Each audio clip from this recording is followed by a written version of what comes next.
Hey everybody, welcome to the Jim Masters Show Live Entertainment Lifestyle Talk Show Series. How's everybody doing? Hope you guys are doing well. Good to see all your smiley faces.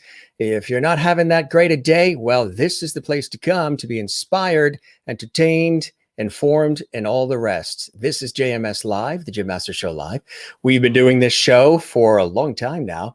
When I say that, I mean over 420 episodes we've done live 7 days a week. It's an entertainment lifestyle talk show series for those of you joining us for the first time that has a lot of light love and levity, or as we call it, lovity, where we've combined love and levity together. When it slipped out of my mouth in the summertime and I came up with the word lovity, and that was really cool. All the viewers fell in love with the word. So that's the word we use. That's sort of the flavor, conversational freestyle.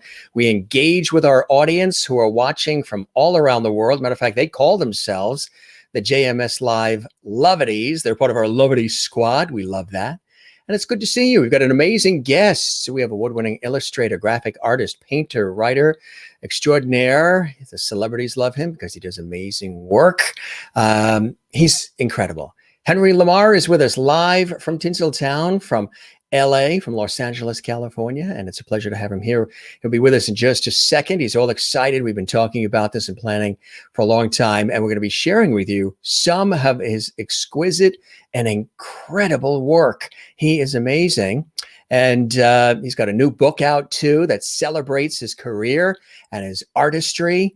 Now, I love art, and I studied architecture and design. I've done a lot of mechanical drawing. I've done all kinds of things over the years, and I support it, and I love it. And you guys know I'm very visual, and I love color. And hey, look at this set. If it doesn't tell you that I love color, I mean, look at the blue and the green and the red and the orange and the pink and the purple. I mean, a lot of color on the Jim Masters Show live set.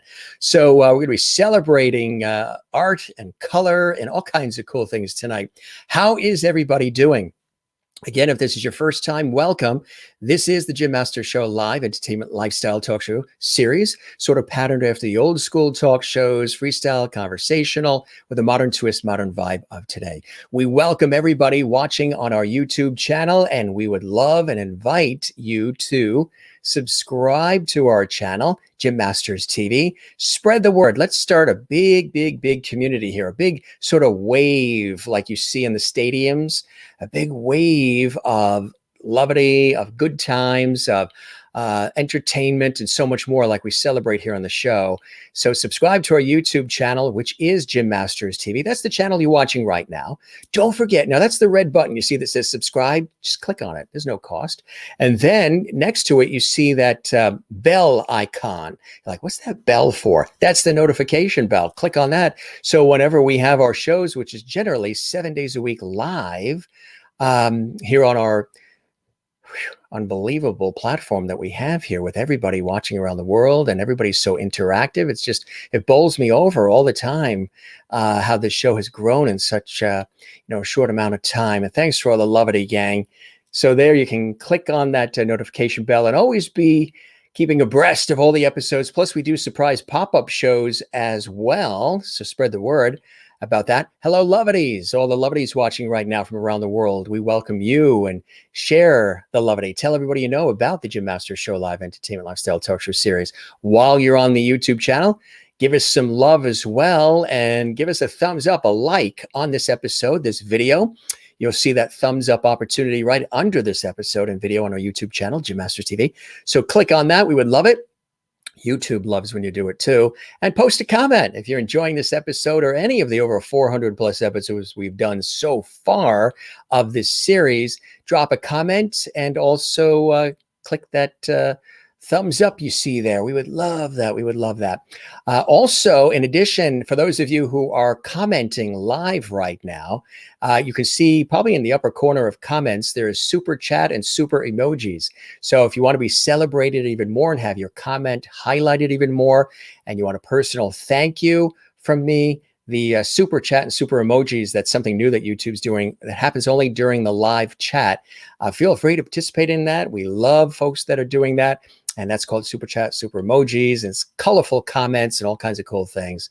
And of course, we are welcoming our very, very special guest, Henry LaMarr from LA. Let's check in with some of our lovities who are watching around the world right now.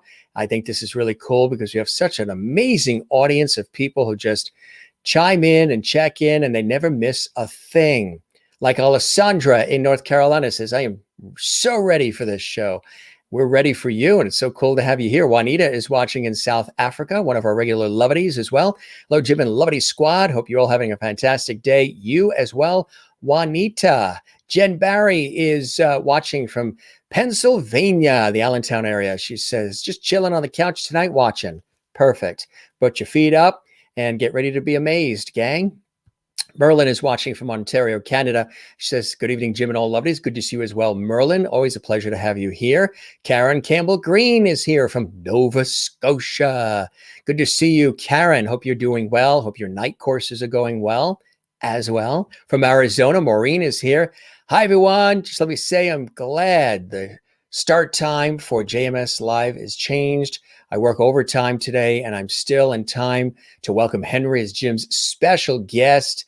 Happy Tuesday. Good to have you with us, Maureen. Yeah, our regular hours are 7 p.m. Eastern, 4 p.m. Pacific. But during the summer, we've been doing 8 p.m. Eastern, 5 p.m. Pacific because, it's so nice out. Everybody's still outdoors. So since we're a live series, we want to be accommodating. And my schedule is so incredibly crammed during the day. A little bit later actually helps. Those of you who are watching later on when it's not live, then none of what we're talking about matters because you could watch this 24/7 whenever you want. So that's great. And Ann Wozniak says, hello, Jim and Lovity family. Hope everyone is having a wonderful evening. You too, Ann, in Jacksonville, Florida. And Alessandra says, hi there, Lovity family. And everybody says hello to everybody, which I think is really, really cool. We love that. Renee is here from Iowa. Hi, everyone. Out eating supper for my birthday now. Have a great show. And Renee, happy birthday to you. And we wish you the very, very best. And we'll sing you a little bit. Happy birthday to you. Happy birthday to you. Happy birthday, dear Renee.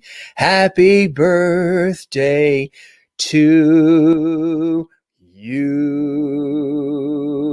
There you go, Renee. From the host to you, from Jim Masters, your buddy here, your fellow Lovity.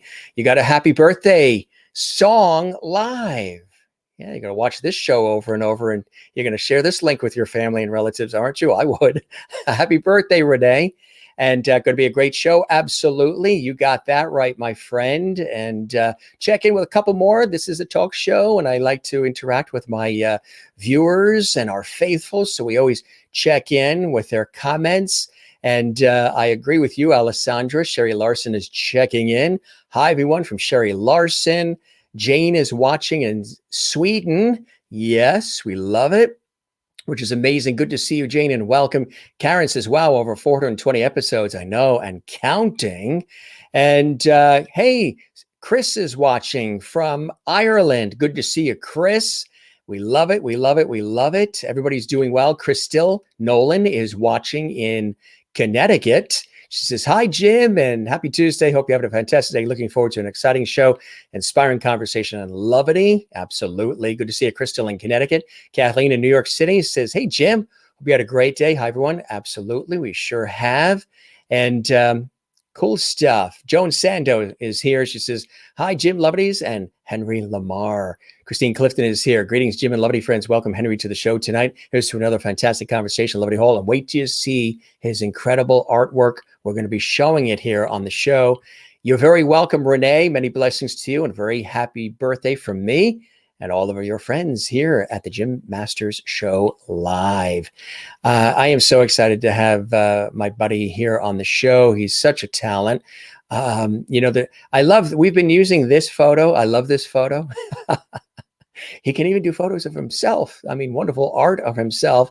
Here's another really, really cool one. I mean, you get the point. He is extraordinarily talented. As I mentioned to you during the course of the beginning of the show, an illustrator with a demonstrated history of working in the illustrative arts industry, skilled in drawing, fine arts painting, illustration, performance, strong art skills, and also attending the Academy of Art University, which is brilliant. And again, he is based in Los Angeles, California. Let's welcome our wonderful friend. You know, he also watches our show as well. He's a big fan of the Jim Master Show Live. Henry is here. Hey, Henry, welcome to the show, my friend. Thank you for having me, Mr. Jim, Mr. Masters. Jim is fine. Jim is fine. Mr. LaMarr. Right.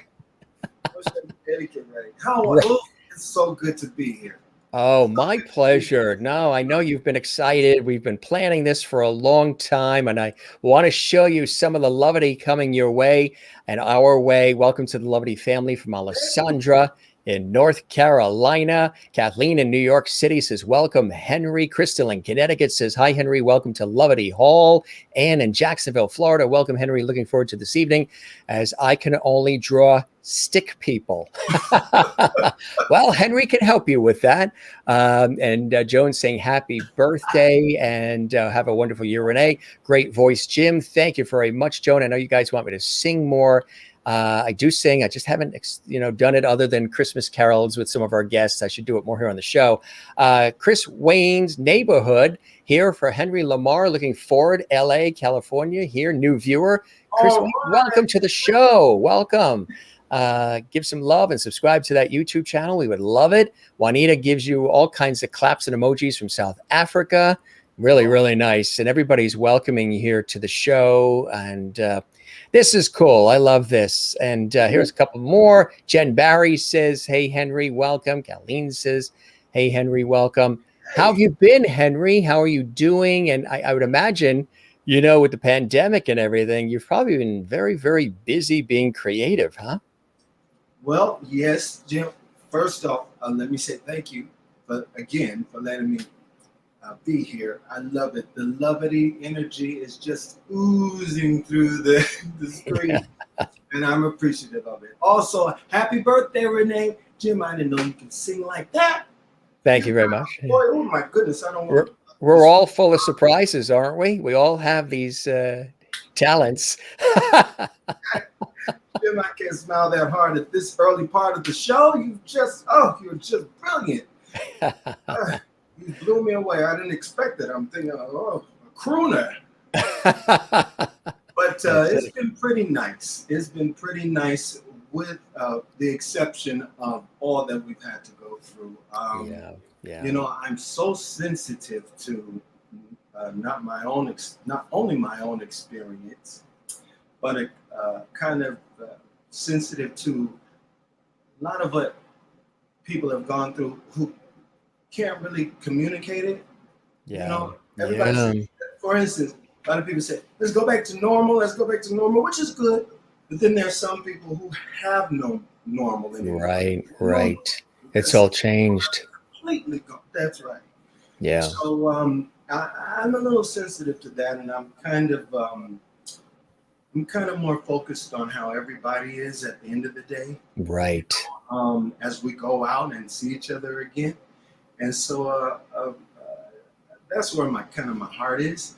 Making sure everybody's okay, putting a little civility out on the streets. Yes, empathy, compassion, kindness.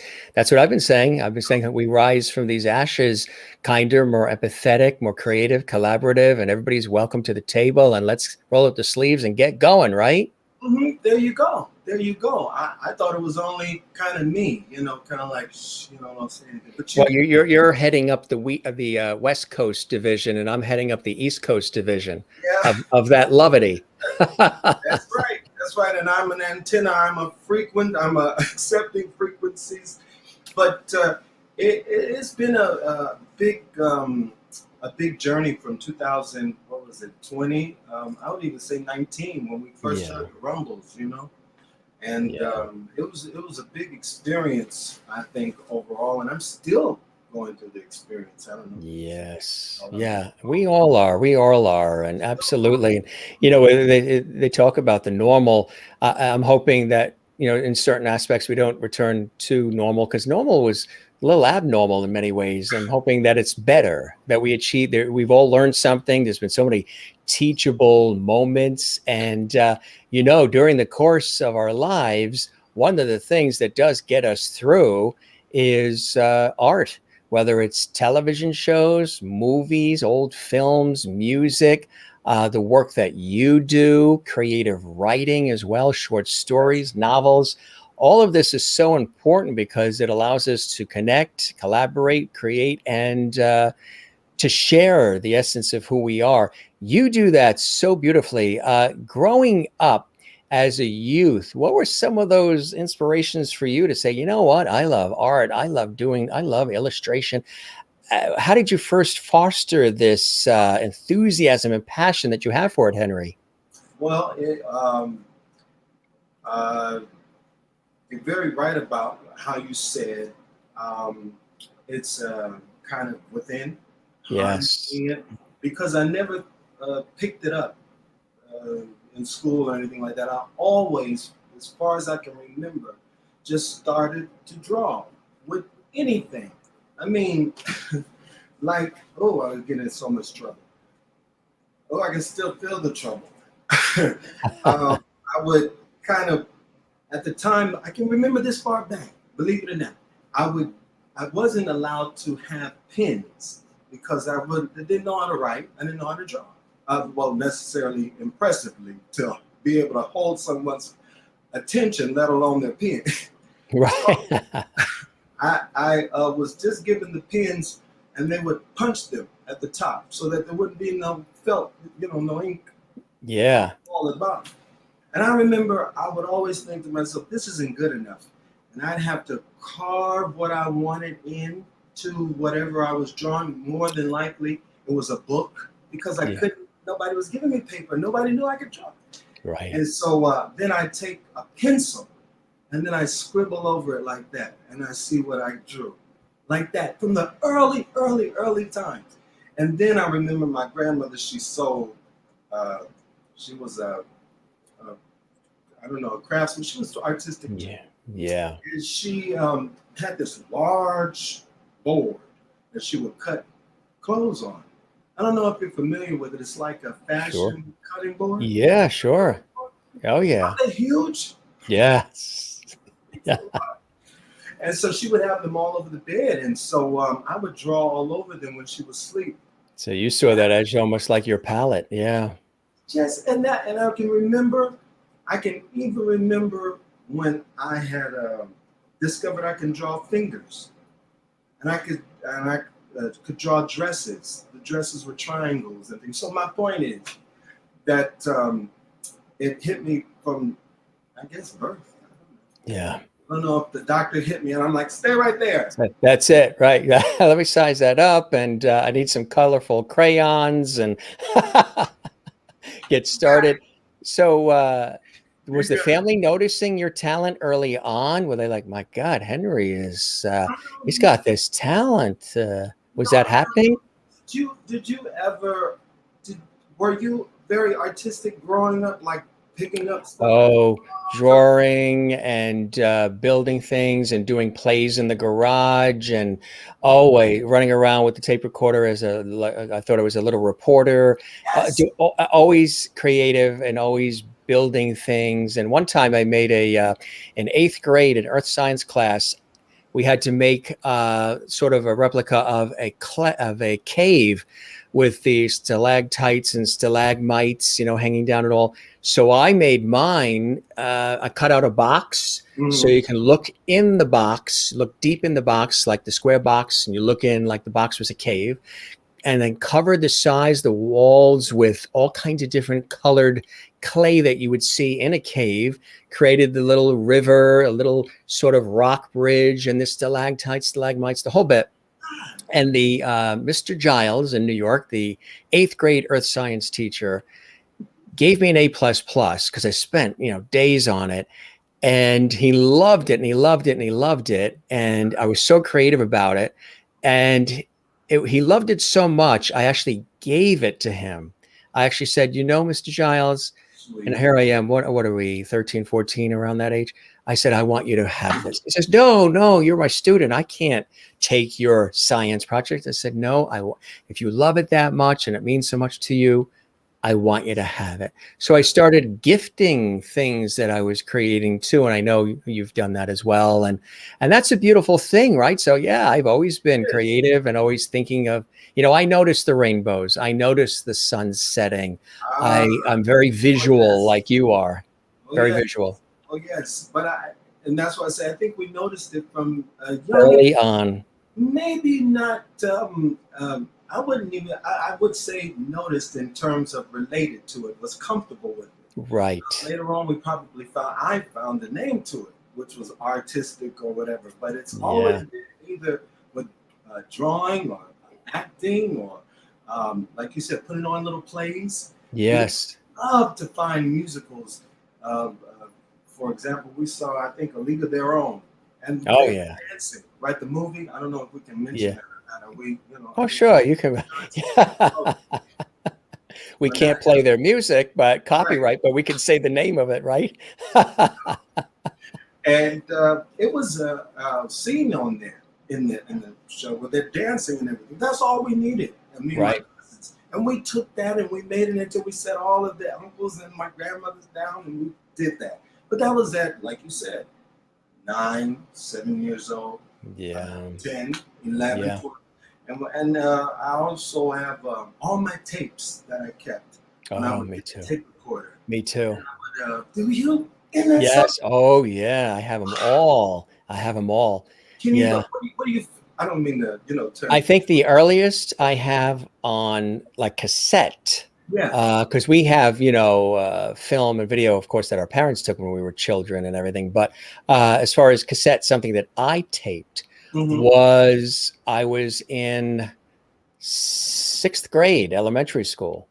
And I was talking to my friend Clifford, and I had the microphone up to the receiver of the phone when, you had the actual handheld phone with the wire that came out and hooked to the kitchen phone in the kitchen. I'm talking to Clifford. Yes, and we were talking about the toys that we got for Christmas. So I said, "Hey Clifford, I'm going to record this." And so every once in a while I whip that tape out, and it's this phone call when I'm 11 years old talking to one of my best friends. He's at his house, I'm at our house in New York, and it's us just chatting on the phone. Oh, I got this, and oh, you got that, and I got that, and it's on a Memorex cassette tape, and really cool. Isn't that amazing? And then to see it when you go back, it's like, how did I think to do that? Like that far ahead, right? It's like I've always said it's like a third eye thinking. It's like having a third eye in a way, right? Yeah, it really is. It makes you feel, well, I understand maybe just a little bit of what they're describing when they say an artist, in particular an actor, maybe may feel that they're imposter, because it's not me. It's something that's tunneling through, It's yes. And it's interesting too, because you could also have situations where you're the only one that's seeing it. You're the only one that sees that, and nobody else. I don't see that. I'm not getting that. So sometimes that could be interesting too, right? You've got this vision. You're seeing that color, that light, that what have you, but others in the room aren't necessarily seeing it, or maybe they're not seeing it to the depth that you're seeing it. And that could be quite interesting, huh? Mm-hmm. It certainly is, because I think you don't, I don't. I've been listening to a lot of Iyanla Vanzant, who says, own your own stuff, who says, stop saying we and they and say right. Yes, I've had to learn how to do that too. Did you? Yes, I always said we because I'm so communal.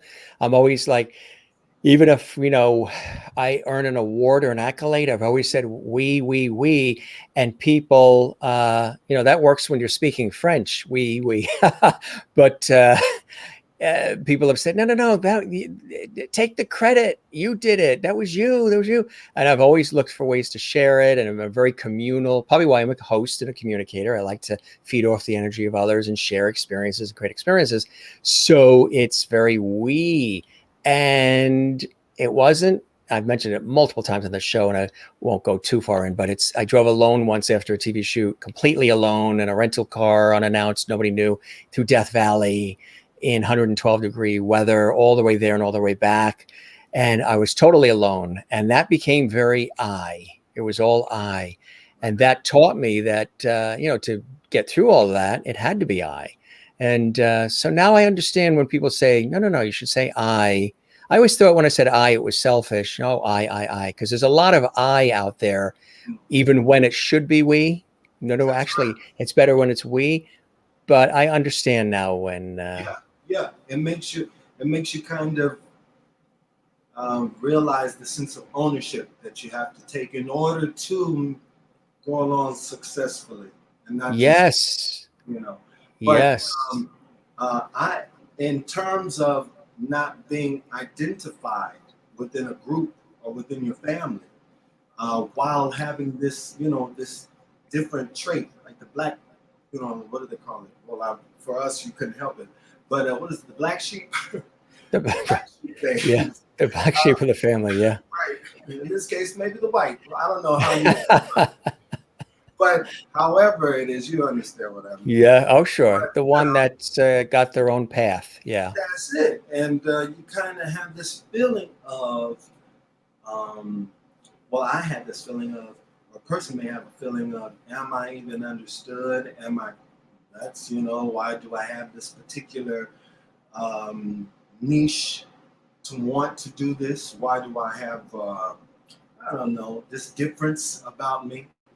And it took me a while to realize that difference that we all have between us is what they call the roux in the gumbo. That's the most important part to it, That's the most important thing to what we present is our individuality. And I don't think we maybe are now as a culture or as a society, but I don't think we did then. And say, I grew up in Compton, California, Los Angeles, California, and Watts Inglewood, and that kind of thing wasn't so much. It wasn't a thing that you kind of shared or expressed or right. Yeah. Right. You maybe had the aspiration to be a doctor, or a lawyer, or a nurse, or an engineer. Or for me, because I'm 6'7", I was about 6'5" in school, high school. So it was only to be a high school. What is that? Basketball. Yeah. Athlete.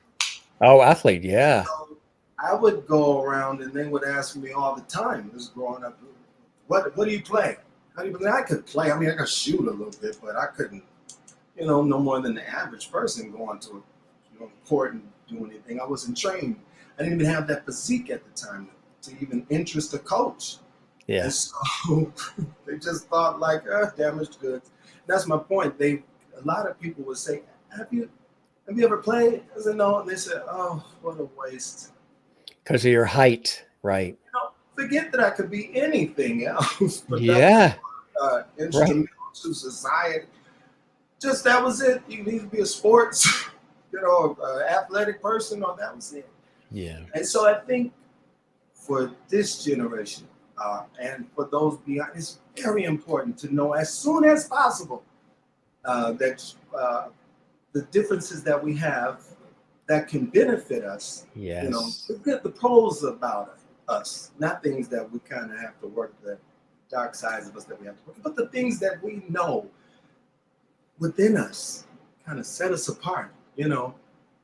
Sometimes when we may go outside, somebody says, oh, I like what you have on. And you think to yourself, I had to sneak out. Well, maybe not anything inappropriate, but I felt like I had to sneak out with this light colored jacket because I was afraid what somebody would say because I wanted to emote the way I was feeling it. Sure. Those are differences, small differences, nuances that make the most of us. So I don't mean to go, No, that's true. That's part of your story, and it's part of the evolution of who Henry is. And exactly. And you, through all of that, were able to carve out this path, which I'm sure for you, as it is for a lot of people, especially when they're kids and teens coming up the ranks, it's an escape. You create your own world too. And I've always loved brainstorming, but I also love fantasy. I love daydreaming. I think a lot of our society sometimes poo-poos fantasy, poo-poos daydreaming a little bit. Oh, there's no time. Everything has to be raw. Everything has to be real. Everything has to be exact.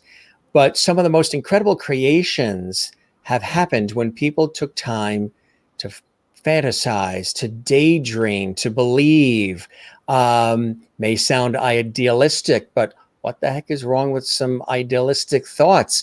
And those creative moments that come when you're fantasizing or daydreaming can be incredible, right? I'm sure, you've had many moments where you're just sitting there and doodling, and then all of a sudden you're daydreaming and fantasizing about something, and then all of a sudden this incredible creation comes as a result of it. So I don't think we should ever have a situation where daydreaming and all of that is to be put aside, right? It's just as important as running and jogging and doing all. It's a form of stimulation that helps to get energy flowing. Yes. It can be taken for granted. Sure. But, for those who probably, everybody's different. Everybody's different. Yes. But did you used to escape? Did you used to use art as creating your own world? I used it as an escape sometime. I imagine that I always did, because I had a lot of teasing growing up, and I had a lot of bullying and stuff growing up. Yeah. It didn't affect me. I don't know. You can ask my shrink that. Yeah. But, sure. Yeah. Right. But I don't know, did retreat into my artwork a lot. But I didn't understand that, how could I say it? Until about junior high. Yeah. The benefits of not so much escapism, but the fairy tale, the world that you can create. All of this, everything that's in your place, everything is all built off of creativity. Yes. Right. The core of it, at its core, it was somebody had to do exactly what you said. They had a vision. Take some time to envision it and bring it forward, Yeah. And so that's really, really, really, really, really, that was really, really, really good for me to kind of escape into that world, because there's so many things you can do. Yeah. It's still a world that I'm still learning. Yes. Right. It's pretty daring to pick up a paintbrush and wonder what is going to come out on the other end of it, But that's the exciting part. Doodling. That's why we can talk about it later, but that's why I'm so interested in this thing called artistic therapy, or art therapy. Because sometimes they ask us to do it, someone may ask a person to do it when they're asking that they just write down what they feel. But it's the idea of there being just a constant flow. And doodling is just like, you'd see something 1 minute, about 10 minutes if you give yourself, if you escape out of that, because it brings you in there anyway. You get it to doodling, especially on a fresh piece of paper.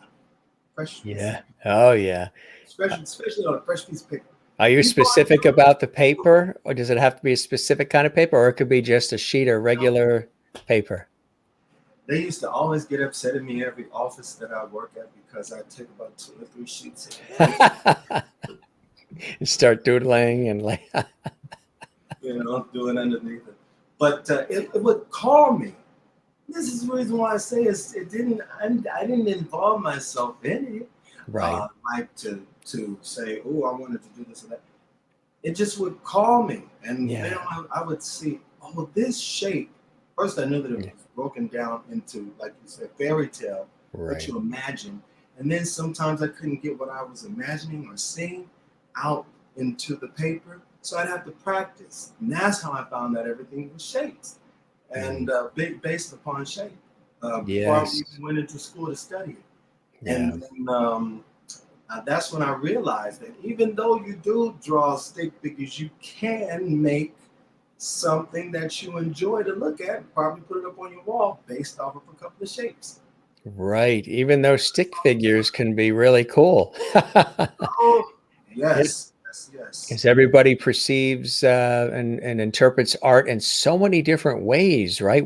And it's extraordinary. Even with music, we've talked about it. The artist will have a vision, but then the consumer of the art will sort of make it their own. They'll find a way to connect to it. They'll find a relatability, something maybe from their childhood or something that reminds them of a very pleasant experience or whatever it may be. And that art that they see before them, whether it is a painting or illustration, sculpture, whatever it is, pottery, can harken back these incredible feelings of emotion. And it's that artist's work that also is transporting us to these really cool places without us having to even sometimes leave the room, right? Yes, that's a good term. I'll write that down. Write that down. Yes, write that down. That's another levity term from Mr. Masters. Another levity term. You just keep coming up with them. That's it. Copyright. But that's what it is, right? Right. But it is really a transformative experience, and it does take us from one thing to another. Sometimes I'll sit down and I'll draw, and I'll find that hours have gone by, and I find I've kind of gotten a little weight off my shoulder. Yes, yeah. And, it's a part of just who you are. It's just it is. It just is something that you're open to when you sit down. It's like reading a book. Right. That you never had before. You allow yourself to go on this trip. But I think a lot of people, because art, I don't know, I haven't researched it that much, but it seems like art can be intimidating, just like math and the other disciplines, until a lot of people right off the bat that they can't do it. Ignore, not to place blame or anything on anybody, but we all feel that way. It's like public speaking. Please, no. But if we imagine if a child came up to us and said, I need some direction. We said, I can't, public speaking, please.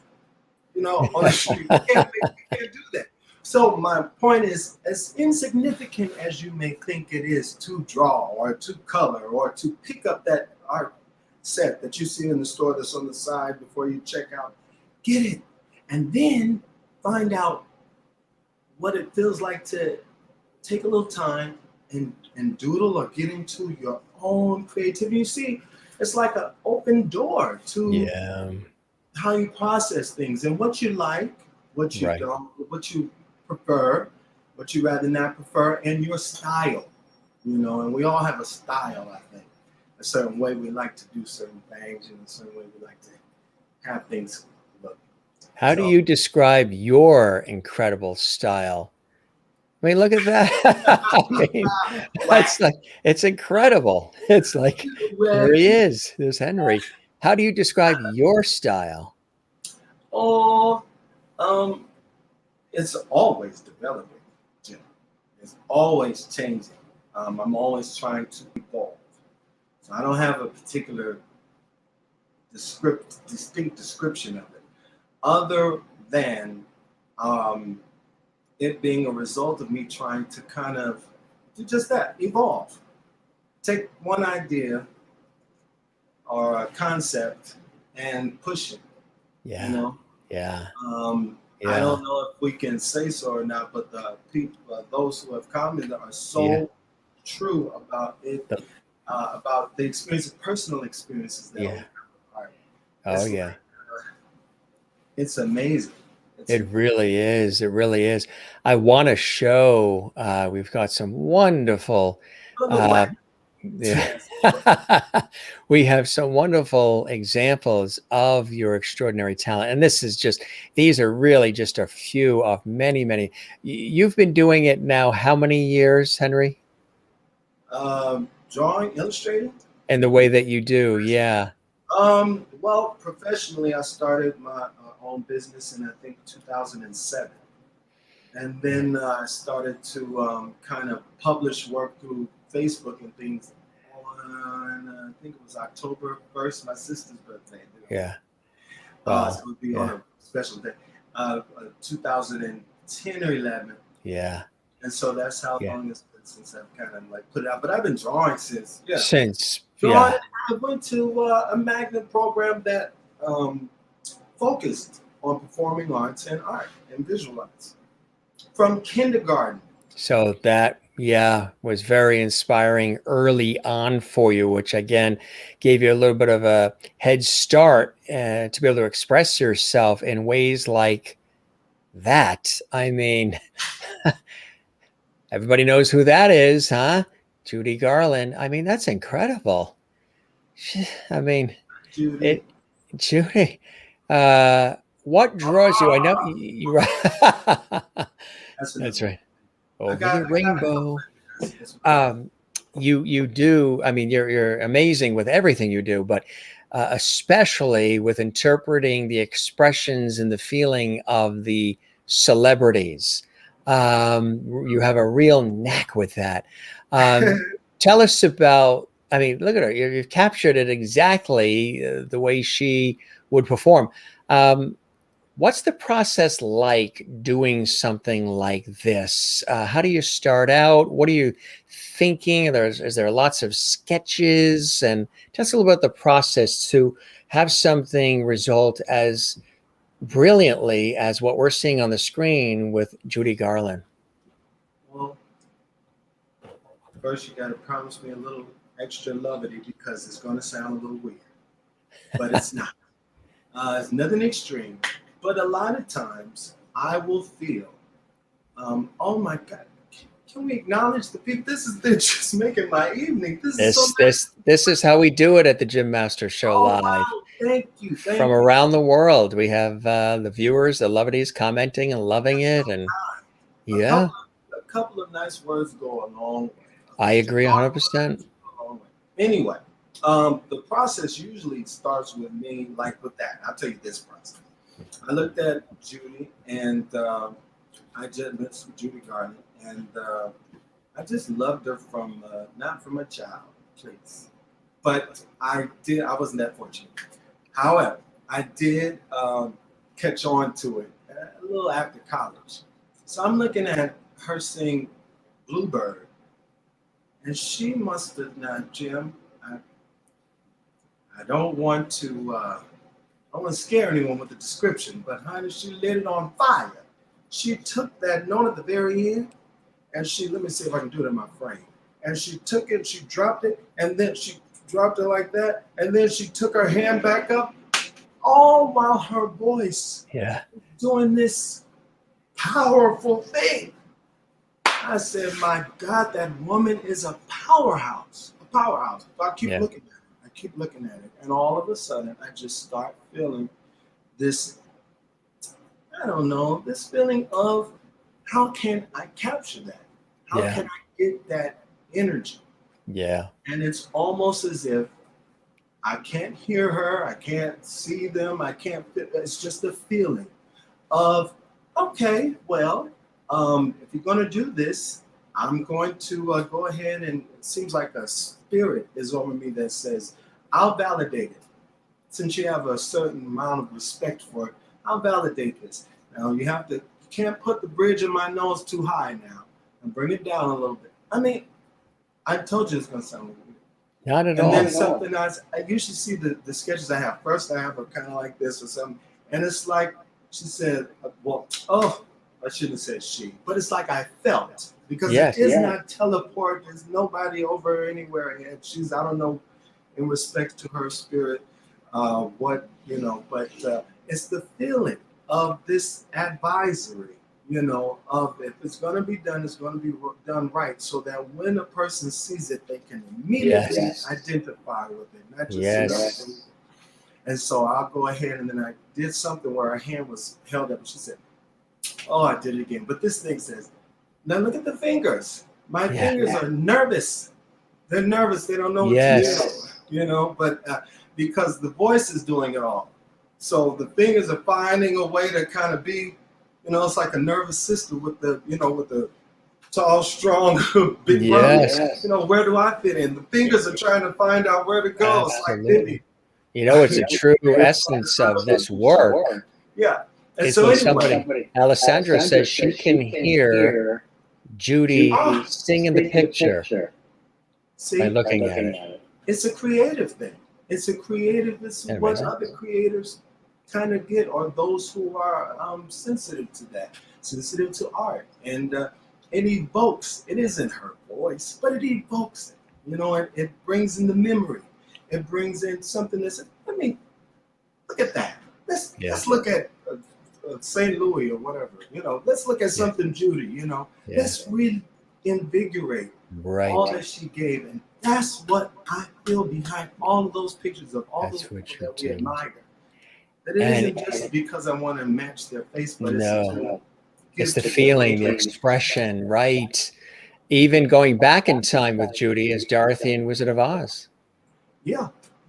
Oh, yes. I like that. Yeah. Yes.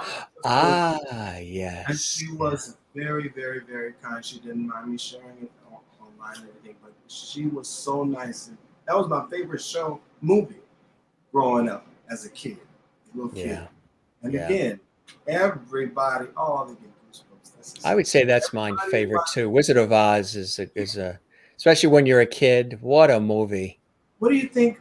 How do you think we identify with that so much as a child, as maybe a creative, seeing those colors and stuff?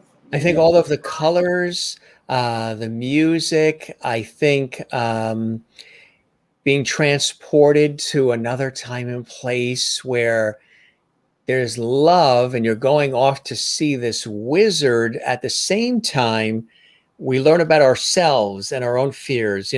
Maybe some have the lack of the heart and some have the lack of the courage and, things of that nature. And when you're a kid, you question all those things about yourself. So you follow the yellow brick road to this magical place. And then you realize that even the wizard himself is human and has, foibles as well. It really is. And just the movies like that were so grand, they were really grand productions. So the amount of people involved and the size of the sets and the production and all of it. Amazing. Yeah. I think when I saw it, it too got me because it was kind of like the trick that they did with it being black and white first and then going. When the tornado comes and takes Auntie M's house away and all of that. And then when she goes out there and she sees all that, it was so gorgeous, so nice. So I like that idea of the color. But what I like most about the story, and I wonder if it's, we're doing a lot of opening of the brain here, Merlin says, and your wishes come true. That's the other part of the Wizard of Oz too. Yeah. Your wishes come true. That's very true. And another thing that I noticed is, besides all the obvious points of it, but I noticed how Dorothy, had gotten these unconditional frames, all by different measures. She was scared of one. She was curious of the other one. She was upset at the other one because she wasn't that afraid of the Cowardly Lion. She's like, you scared Toto like that, boy? And she didn't know, she slapped the mess out of the poor lion, Right. So she had these different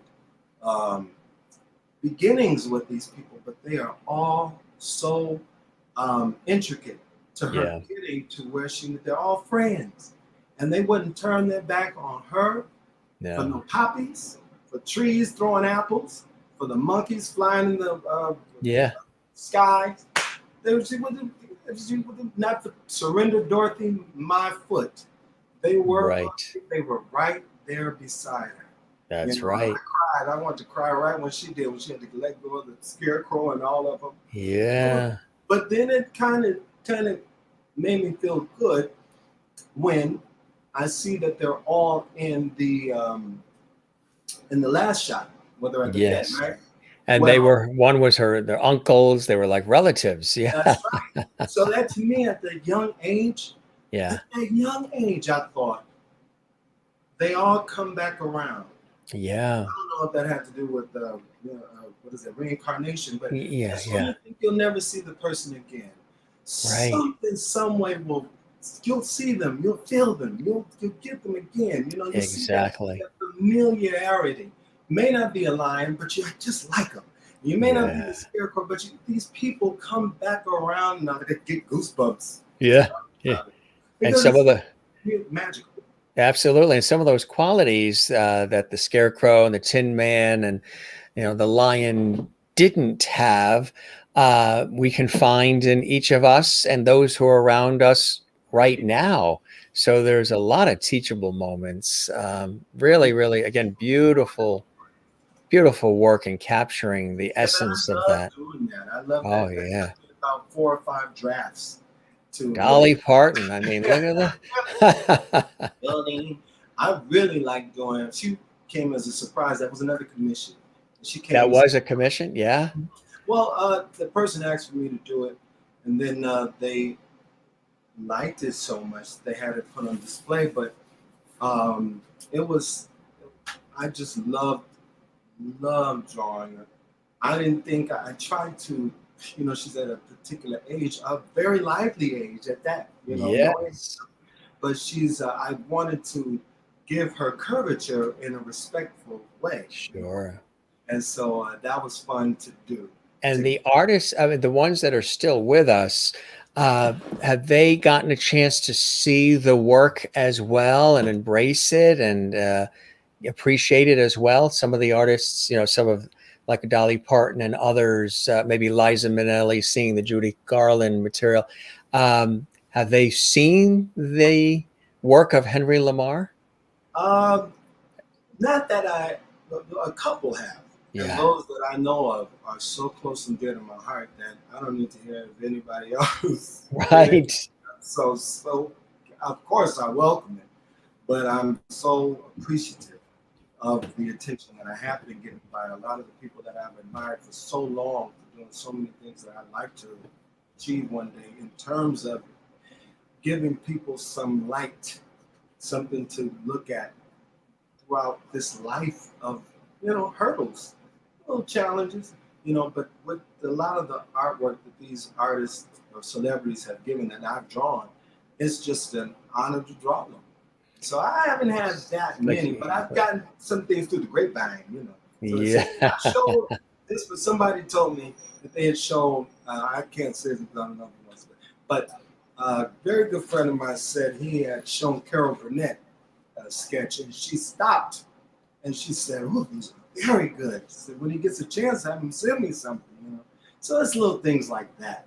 But I have had the pleasure of, and especially other artists that are visual artists and caricatures. I've had the pleasure of contacting them. There's one of them. That's it. Oh, wow. Carol Burnett. Oh, nice. Jim, wow, you found so many. God. Yes. You're a show master. We do our research. Yes. Gosh. Have you met Carol? I had the pleasure of meeting her and chatting with her, and she is as incredible as you would hope. Warm, funny, real, authentic, and no airs about her. She's the real deal. She's witty, just a beautiful person. Beautiful person. Mm-hmm. I heard that about her. I heard that she is so kind, like just personable.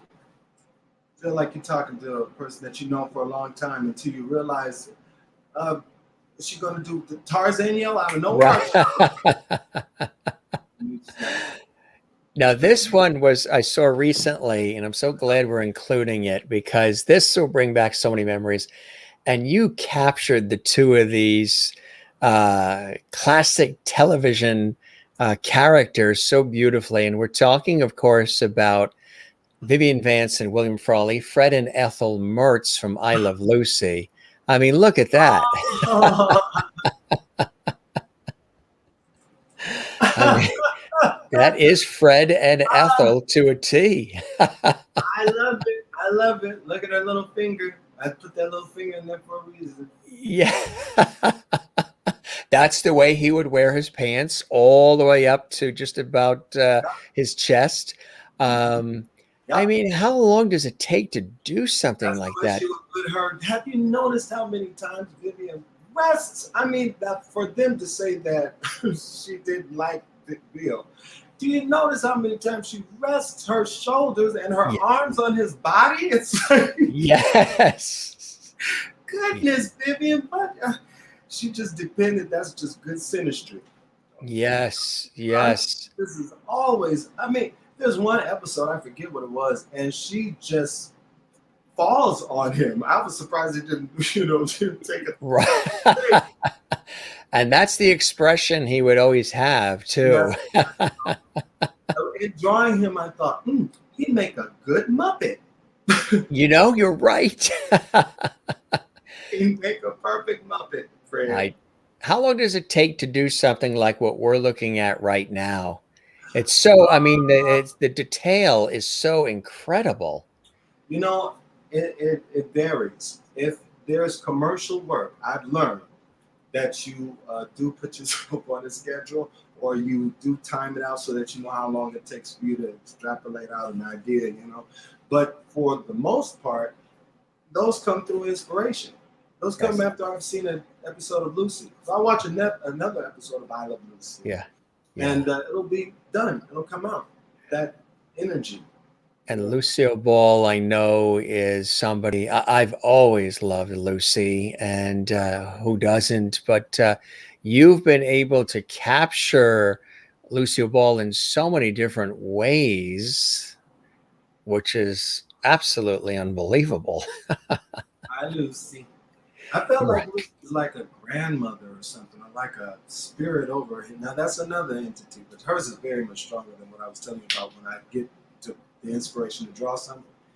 Hers is, I don't know, just like the rest of ours. And so drawing her, I always get this feeling of recreating the legacy that she created, and in an artistic way. Oh, so beautifully said. Now, for the audience, describe the type of illustration that this is, because I know we're looking at different sort of nuances here. This particular one you describe as? I think that's fine art. That line illustration, basically done in graphite. So that deals with gradients. Yeah. Graphite's like a pencil. Right. So it's a purple color pencil. Yeah. But at the time when I was drawing it, I used graphite, so that when I scanned it, it could shine, and I can not shine all over, but shine in the hair and everything like that, so that it can still pick up when I scanned it, but would still look light, so that if I changed the gradient, it would show up later on. Yeah. But that's basically fine art. It's a basic illustration, a pencil sketch done in graphite. I think it's about a 14 by 17, and it's just incredible. Regular sketch that I mean, look at the detail and the eyes. I mean, that is Vivian Vance. I mean, it's incredible. Incredible. And she had unique qualities to the shaping of her nose, her mouth, her eyes. And you've just captured it so brilliantly. Vivian was very, very, very difficult to draw because I don't know, she was just very difficult to draw with her dimensions and everything. A lot of erasing. Yeah. I got it down, but a lot of erasing. A lot of erasing, yeah. It's so fun to capture. That's the fun part. Yes. What fun is it to draw something that you know you can draw easily? Right. The fun is, for me at least, is trying to capture and try to, in an artistic way, go through the process of bringing that, not only the image to life, but the energy onto the paper. The energy, right. So that sticks, It can't just look nice. Otherwise, it's no different than a photo. Yes, exactly right. Exactly right. And the uniqueness of the individual, which I think is not an easy thing to master. I mean, you're certainly captured here with Jerry Lewis. Hey, lady. Jerry.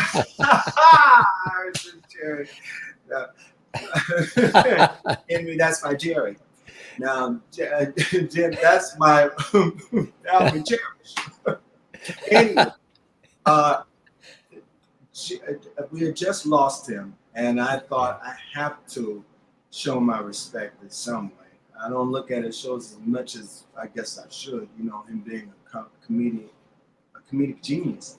Yeah. But he was fun to draw, and very, very difficult. You know, people who have specific features like that are always, you know, a challenge to really. Oh yeah. I applaud commercial illustrators and those who have to, you know, rent it out and do a job and drop their skill set within an hour and be paid and go out the door, you know, because it's a real challenge, a fun challenge, but a real challenge to kind of get those character features out onto paper so that they're identifiable. Sometimes I can see something, and then the other person, I learned this a lot in high school. I draw something and the other person say, "Oh, that's nice, but I don't know why you think that they have black eyes. Their eyes are blue." And it was my interpretation of how I saw them. So I had to draw what was there, what belonged to them, and not only draw their characteristics, but learn them enough to animate them, to caricaturize them. In other words, you know, and that's what I learned from Hirschfeld. Al Hirschfeld. He's, I'm sure, somebody you've always looked up to, huh? Hirschfeld? Oh my God, Jim. Yeah, he's your God. He's your God. Like Houdini would be for David Copperfield and some of the others. Hirschfeld for you. Absolutely. Hirschfeld and Rick Carl. Oh, I hope I don't embarrass him by saying that. No. It's the fact that you're paying homage to the greats is incredible. Absolutely incredible. Your work really is. This is top-notch stuff here. And I've seen it for a long time and I've been watching it. That's why I was excited to have you on. Look at this one here. Dude, that was so... Did you watch Feud? Oh, sure. Yes. We're talking... This is... yes. Right. Oh, it was so good. Yes, they're taking a look at the life of Joan Crawford and Betty Davis. That production was so well crafted, in my opinion. Yes, there were some people saying loopholes with the facts and stuff, but there will always be that when you're dealing with, you know, those properties. But it was so well done, in my opinion, by the actors creatively. You know, with the no wire hangers. That's the other one that I did. I did her a couple of times, not actually Joan, but Faye as Joan. And I did a large one about, oh my God, it was huge, Jim. It was huge. And the person that I did it for put it in there, it was Faye as Joan, and she has the "Don't Mess With Me, Fellas." Yes. So it's just like that, and they put it in they stuck it in the closet. Faye Dunaway, yeah. So when they move their clothes out of the way, there it is, you know. Did you see Whatever Happened to Baby Jane? I'm sure you've seen that movie. Oh, huh? I love it. Whatever happened to Baby Jane? I love it. That was an incredible one. Oh, absolutely. The movie was, I remember seeing it, you know, when I was, I think a teenager. It ran late at night on TV. And I started watching it. And I think it was on Channel 7 in New York late at night, the late movie, you know, like flipping through the dial. I'm looking at it, I'm like, oh my gosh, there's a woman in a cage. And then there's this one. And what's going on here? And it just sucks you in. And the dynamic between the two. And it's a good story. It's a good story. It really is. And to know the dynamic between the relationship between the two of them just made it even more riveting to watch. I love the suspense. Not, you know, you'd be surprised. I was afraid when I first saw it, you know, the little promo picture or whatever, and the TV guys or whatever you think, because at that time, you know, around our age, they were coming on television, but you think like, ooh, somebody's gonna die in it, but it isn't. It's just suspense. Well, somebody does, of course, but the suspense in it is what it was so intriguing to me, you know, and based off of that sibling rivalry, yes, and entertainment, and so. I like that better. I love psychological thrillers more than like gory movies and all. I like the thrillers. Is somebody in the closet? Is somebody under the bed?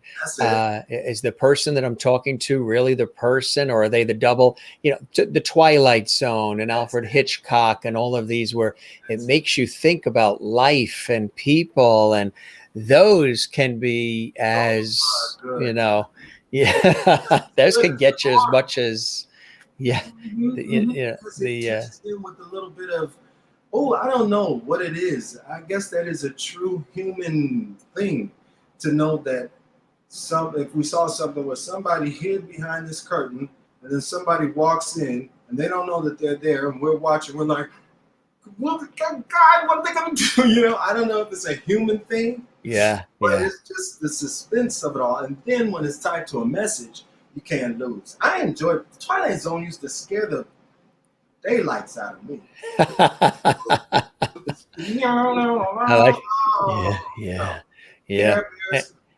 Take me away. And all the endings would be the opposite of what you were thinking. They twisted endings to flip that. Absolutely unbelievable. Which was Rod Serling took you down a different path each time. You thought it was going to be this, and then it happened to the sun isn't getting closer to the earth. The sun is actually pulling away from the earth, and we're freezing. That's right. Absolutely. Steak is really Grandpa? What? Right.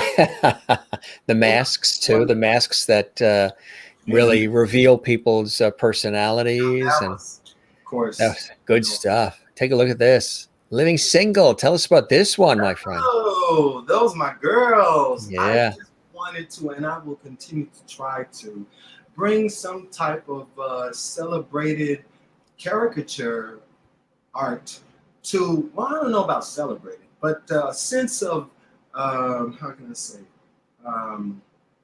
a sense of carnival. Yes. Caricature and as it goes to TV shows and Black artists and entertainers. And I think it's kind of shunned away a little bit because after you, well, there we go again, I'm assuming that maybe there are some touchy feelings to some of the images that we may see when they're embellished, like how I may feel sometime. Like, for instance, if the lips are drawn maybe over exaggerated, it draws you back to, or takes your attention back to the Sambo days, you know? And so it's kind of like, ooh, you know, it's hard to distinguish because it triggers kind of this, or maybe not even that, simple, small characteristics in the, making the image too black or making the eyes pop too much. It's always been, I think, kind of a, something that at least what I've been exposed to kind of touched on. We're more into the comics and the more from what I've been exposed to. This is the whole, please understand, but I would like to make it a little bit more for the audience that is out there, for that niche that are drawing some fun characters, and they're out there. I know a couple of them. I'd like to know a couple more. But to put something into that niche, I'd love to do that, to make it fun, to see some cartoons or some caricatures of the people that made us laugh on some of these television shows, like Hirschfeld had done for so many, for so long. Absolutely. Absolutely. You know, he made us familiar with those faces by making them playful to us, in my opinion. Going into Sardi's restaurant in New York, they're all on the wall there. Everybody looks for them, and it's part of the character of the place. That's right. And you want to know something that's going it's from the Lucy Show. I'm going back to Living Single really quick. You don't have to change it, but you mentioned Living Single. And the Hirschfeld connection. Kim Fields, the actress, Yes. I met her once, but just in passing. But she made a point to reach out on one of the pages to just say thank you to the person who shared the picture. And the person who shared the picture on their Instagram got her in touch with me. And do you know what she said? She said, my illustration reminded her of a Kim Coles. I'm sorry, not Kim Fields. Yeah. Kim Coles, yeah. Cole said it reminded her of an illustration she had, a caricature she had done by Al Hirschfeld. Oh, boy. I thought, what? You know, Yeah. she said, I loved Al Hirschfeld. I loved Al Hirschfeld. I commissioned to do a piece of me. Had no idea, you know. And how is it that she would be able to connect? I'm sure the styles are somewhat similar, but how could she connect that? You know, that's what I mean by energy. Oh, yeah. Having that kind of energy into all the other shows like Martin and what's absolutely happening now, and Three's Coming Knocking. I don't know. But they're out there. They're out there. To caricaturize all of them. There's Lucy. Oh, there's Lucy again. Lucy, I've had so much fun drawing because I don't know what it is. I later found out that it was her way of doing her makeup. Yeah. That went in, that went with the angles of her face, her bone. Yes. A brilliant, brilliant artist who inspires the world, and especially all of the those who study his work, taught me that. His name is Dave Woodman. Dave Woodman is one of the best artists ever, and he showed me the style of Lucy's face. I found that face in so many other faces. And so it's going to sound weird, but not to say that she has a masculine face or anything, but I learned so much in drawing Lucy. I practiced on her face because I thought it was the quintessential face, you know? It had, and there's something to it. If the show is still I can't put my finger on it, but there's something to it. Now, in cases like, cases like this, in those cases, this is when I feel like the legacy should be there, because I saw a stamp for Betty Davis. Yeah. And I thought, that's nice, and I always do this for everything. I think, well, where's Lucy? If Betty Davis has one, surely Lucy has. Well, if she doesn't have one, let's make it. And when we did, that was in 2012. And it's kind of gone under the current, but it served its purpose that amongst fans, it's not for the dollar, but amongst fans and amongst those who love her, she's good enough to get on that stamp. Of course, she has already. Yes. But I wanted it to be mine. That's incredible. That's really incredible. And again, we looked at this one quickly. I mean, you've even captured her. That was from the Lucy show in the funny, crazy moments as well. She was one. Desi Arnaz said she was somebody who could take a pie in the face and just didn't care so much about how she looked. She just was so into the comedy and delivering the line and the comedic elements in such a brilliant way, huh? She really, really, really did. And you've captured it. So long to figure out. But this was like, what I like about it, I never sit down and just look at the work. Yeah. Away, this is like a treat for you. Yeah. I never, but those are just basic lines to her face. And that's what I mean. She's no complication at all. Just simple lines and a triangle for the noses, an incomplete triangle for the noses, and this octagon for the face shape. And it was just, and of course, the bowl-shaped lips. Yeah. You put those together, and you got Lucy. Now, the other thing that I liked about doing this was learning her color, learning what is it about drawing her like this that's different from, how she can be looked at from others. And it's the colors that I chose, and I chose to match what she did, or at least have the concept of her makeup artist, which was light eyebrows, dark hair under the eyebrows, or she, how can I say it? She used to say that her eyebrows didn't grow back, and they didn't in terms of, you know how bushy ours are? Well, if you shave them and just a little come back, they're not like the ones that you were born with. It's like, oh, my eyebrows aren't back, so they didn't grow back. So I could understand, because I used to think her eyebrows are there because I could see them in a little bit, but they weren't like she originally had. So anyway, the makeup artist, her, I think it was Howard King or whomever she had do it, worked with those fine hairs to make this delicate yet hard look for the eyebrows. You know, they're thick and they're dark, but they're still light, the contrast. These are little small creative, Jim, you get me to get excited. These are small little nuances that make all the difference in the world, and they're creative. Right. And you have to find them in drawing it over and over again, which is fun. But that's what my first point was. When we were talking earlier, you got to let yourself go into that world in order to get into that. You got to. That's a terrific one. They all are, but this one, there's just something very special about her expression in this, and that you've captured. I love that picture. That was the very first recognized Lucy sketch that I had done. That was, you know, recognized by the Lucy Desi Museum. Yeah, right. Lucy Arnaz, Desi Arnaz Jr. Right. Congratulations on that too. Go on a whole hour about them, please. Unbelievable people, right? Yeah, Lucy Arnaz. But I was so grateful that the Lucy Desi Center would ask for not just these, but multiple ones. You know, I don't know. So have you been to the museum in Jamestown, New York?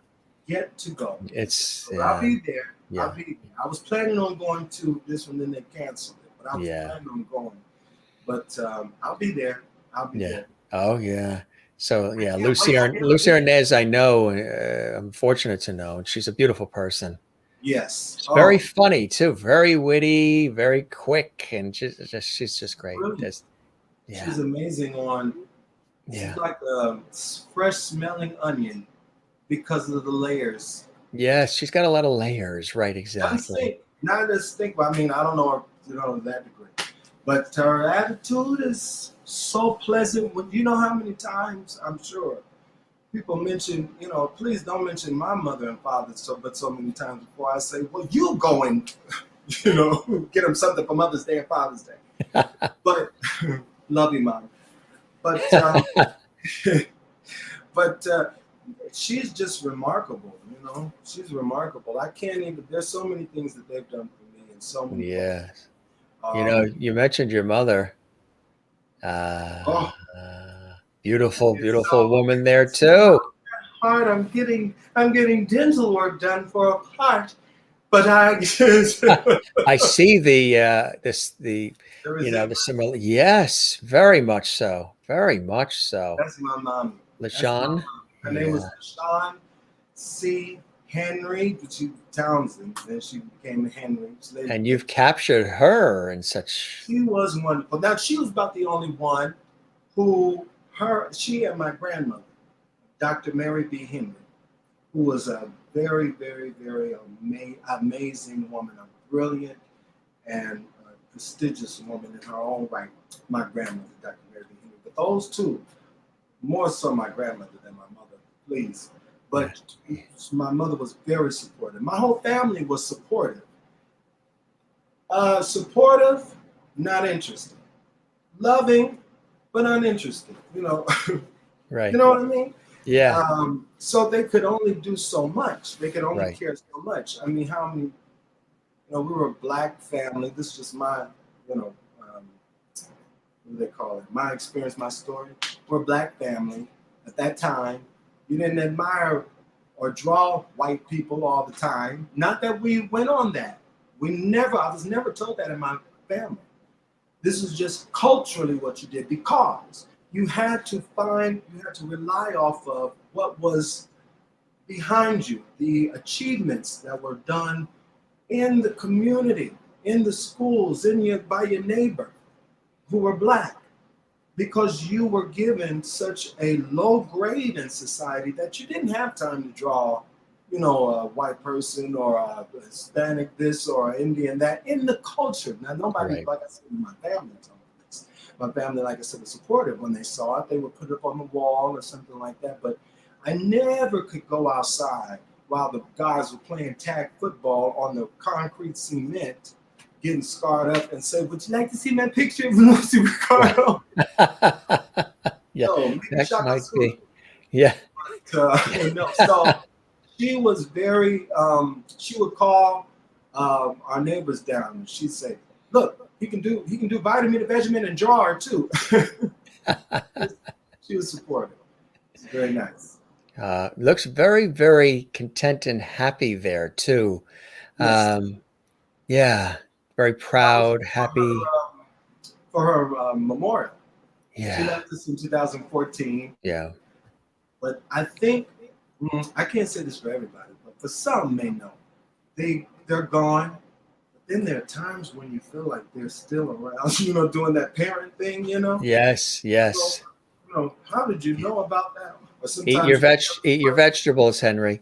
that's it, that's it. Yeah, Or sometimes you choose to go somewhere with some friends, and you say, "Okay, you can go on out of the room now." yeah, yeah. Right. I That don't is know. funny. Here's another. Look at that. Oh yes, the girls. It was Yes. comedy hour. That's when it was that's when we first started the Lucy art blog. Oh my God, the Lucy art blog was Tell so us about that. well. There was a young man. I don't know if he wants to mention that, but he had created a, a wonderful place for Lucy fans to go to, called the Lucy Lounge, and it was a beautiful, and still is a beautiful way to connect with people. So I would share my work there, but Yeah. then when I would share it out to everybody else, they said, uh, "Who are these people? Or, who is that? Oh, that's the Lucy lady," like that. So I thought, well, what would it be if they were just as popular today as they were back then? You know, we put out things that like a magazine cover or an article, a mock article, whatever it looked like that time, you know. And so I had started to draw a lot of things like this to, you know, kind of recreate the time. And I found that I had a whole lot of artwork, a lot of little sketches of her. I said, well, we might as well we might as well come together and make Hmm. something of it. You know, Right. might as well do something and bring it together. And so I heard some people say, I don't know if you want to do that. You know, it's not, you know, try maybe 3, 4, 5 years. Give yourself some time to really develop the skill. Because right now, you know, you got Lucy looking like what was the word we used before? Gargoyle. Right. Gargoyle. So it was a little difficult, but I did it anyway. And I'm glad that I did. Sometimes I'll look at somebody has some art that I kind of like this at, but they love it. They love it. And Yes. that's the whole intention, to make them as popular as they would be, Right. you know, as if it were the 60s, 50s, and the And 60s. expressive as well, which I think is, look at Oh, that right there. I mean, it's my first. That's my first fine art picture of Lucy, illustration of Lucy done on a Wacom tablet. really? Yes. Wow. Wacom Would you say tablet. Lucy is the one you've done the most? Somebody asked about which person is the one you've done the most. Is it Lucille Ball? It would probably be publicly Lucy. Yeah. Other people that folks, I mean, there's so many pictures and sketches in my little sketchbooks. I mean, I have about, I don't know, about 50 or 60 of them that I haven't thrown away. I used to throw them away in middle school. Did And you? I literally felt like a piece of something died with me when I thought, au revoir, you know, brilliance. You know, so I Yeah. always kept them, you know, after that. And so there are sketches of all kinds of personalities and people that I see on the road, you know, on the street. But Lucy is the only one that people say, well, draw this one. Or have you ever thought about drawing it like this? Everybody else, they say, oh, that's nice, and then walk away. But Lucy is the only one that they keep asking. Sometimes some people will give me a picture or something. Isn't this nice? Have you ever drawn this before? And I think, no, I don't want to be a photocopier, you know. But I did find a lot of, like I said,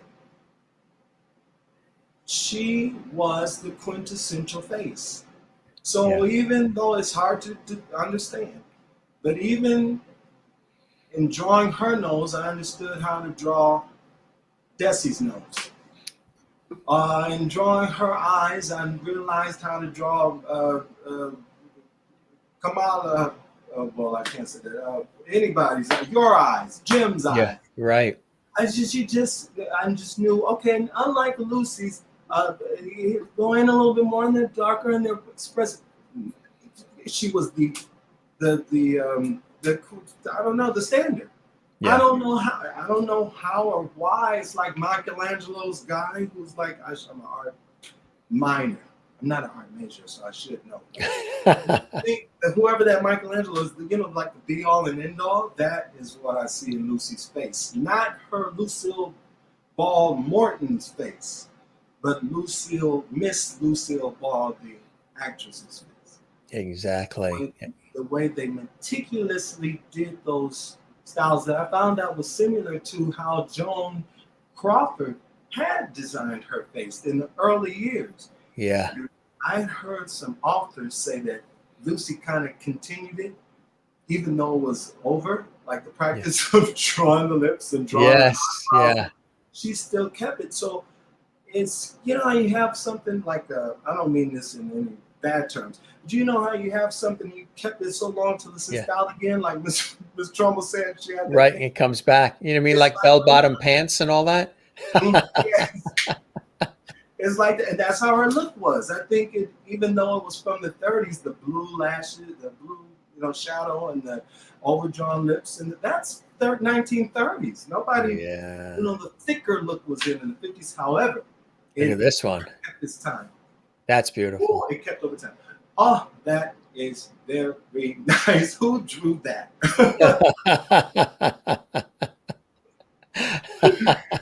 Oh my God! You know, it's so weird because I've had somebody request that picture, but I never sat down to think, you know, how nice it is, and I never give them. It's incredible. Yeah. Out like that, so I don't have to. It's incredible. Always look at them. She herself would love this, Lucille Ball. She would love this if she saw these. Look at this. Love this one. This is sensational. And Renee went out to dinner after I sang her happy birthday, and she's back, and she's loving it too. And Juanita in South Africa, when she loves something, she goes wowee.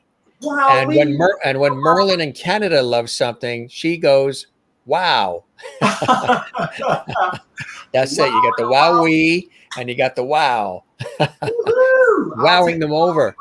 In Smiles from Chris Wayne's Neighborhood. And that really is, this is like, what do you, when you see this, when you're, you know, what do you feel? What do you see? I mean, do you appreciate, you know, I've had these conversations with others on the show who do a lot of different tasks in life and different creativity in life. And sometimes we're so busy doing the work, or we're so hard on ourselves in our respective fields that we don't always appreciate right away the work itself and what we've done and what people are getting out of it. We have to be removed from the emotion of what we just did and the expectation we've created. And then when that has subsided a little bit and the immediacy of the work we've just created, and we see something like this, you can, because the emotion, which isn't removed completely, but the emotion and the expectation of the rawness of just having done it tampers a little bit, which is a beautiful thing. So you can sit back and actually appreciate and understand what everybody else is saying.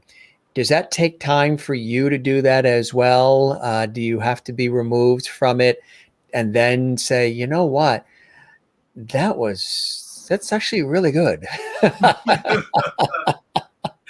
Yeah. I think even now I'm like, it's good, not perfect, but it's good.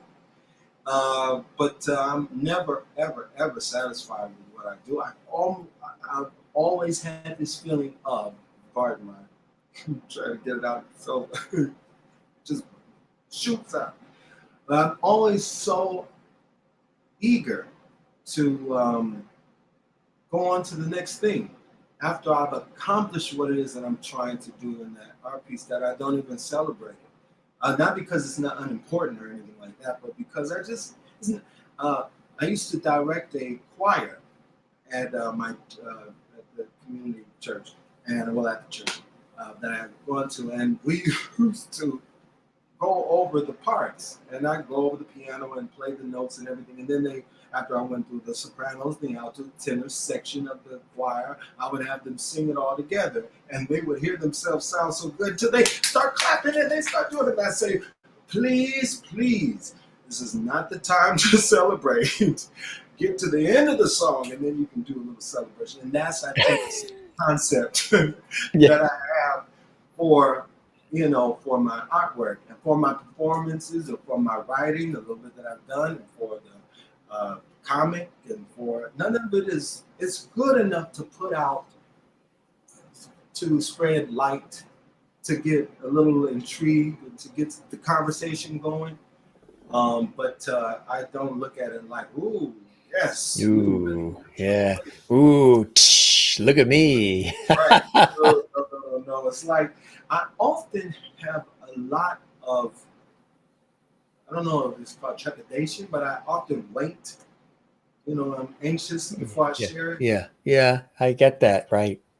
And then everybody, well, not everybody, but everybody Yeah, but that I know, the 10 that I know who enjoy it, comment, and they like it. And I think, you got it? You understood what I was doing? Yes. And so I think that's the purpose. On to the next, Exactly right. Exactly. The only thing I sit and think about that is, I'm going to cut you off. The only thing I sit and think about that is costume designs. Yes. I do a couple of designs for this guy who does some amazing, this designer part, who does some amazing work. And that's the only thing that I have to kind of look back and get intricate at, kind of make sure that I did it right for fashion, and I can see the similarity between fashion and this work. Somebody had asked, how long did it take to do this one?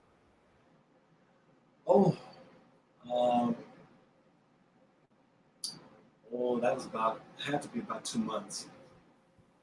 Had to be about 2-3 months. That was about 2 months, because, yeah, unless it's like I said, the fashion illustrations that I basically draw from a mannequin, stick figures, basically, that is instant. It's a little different. Yeah.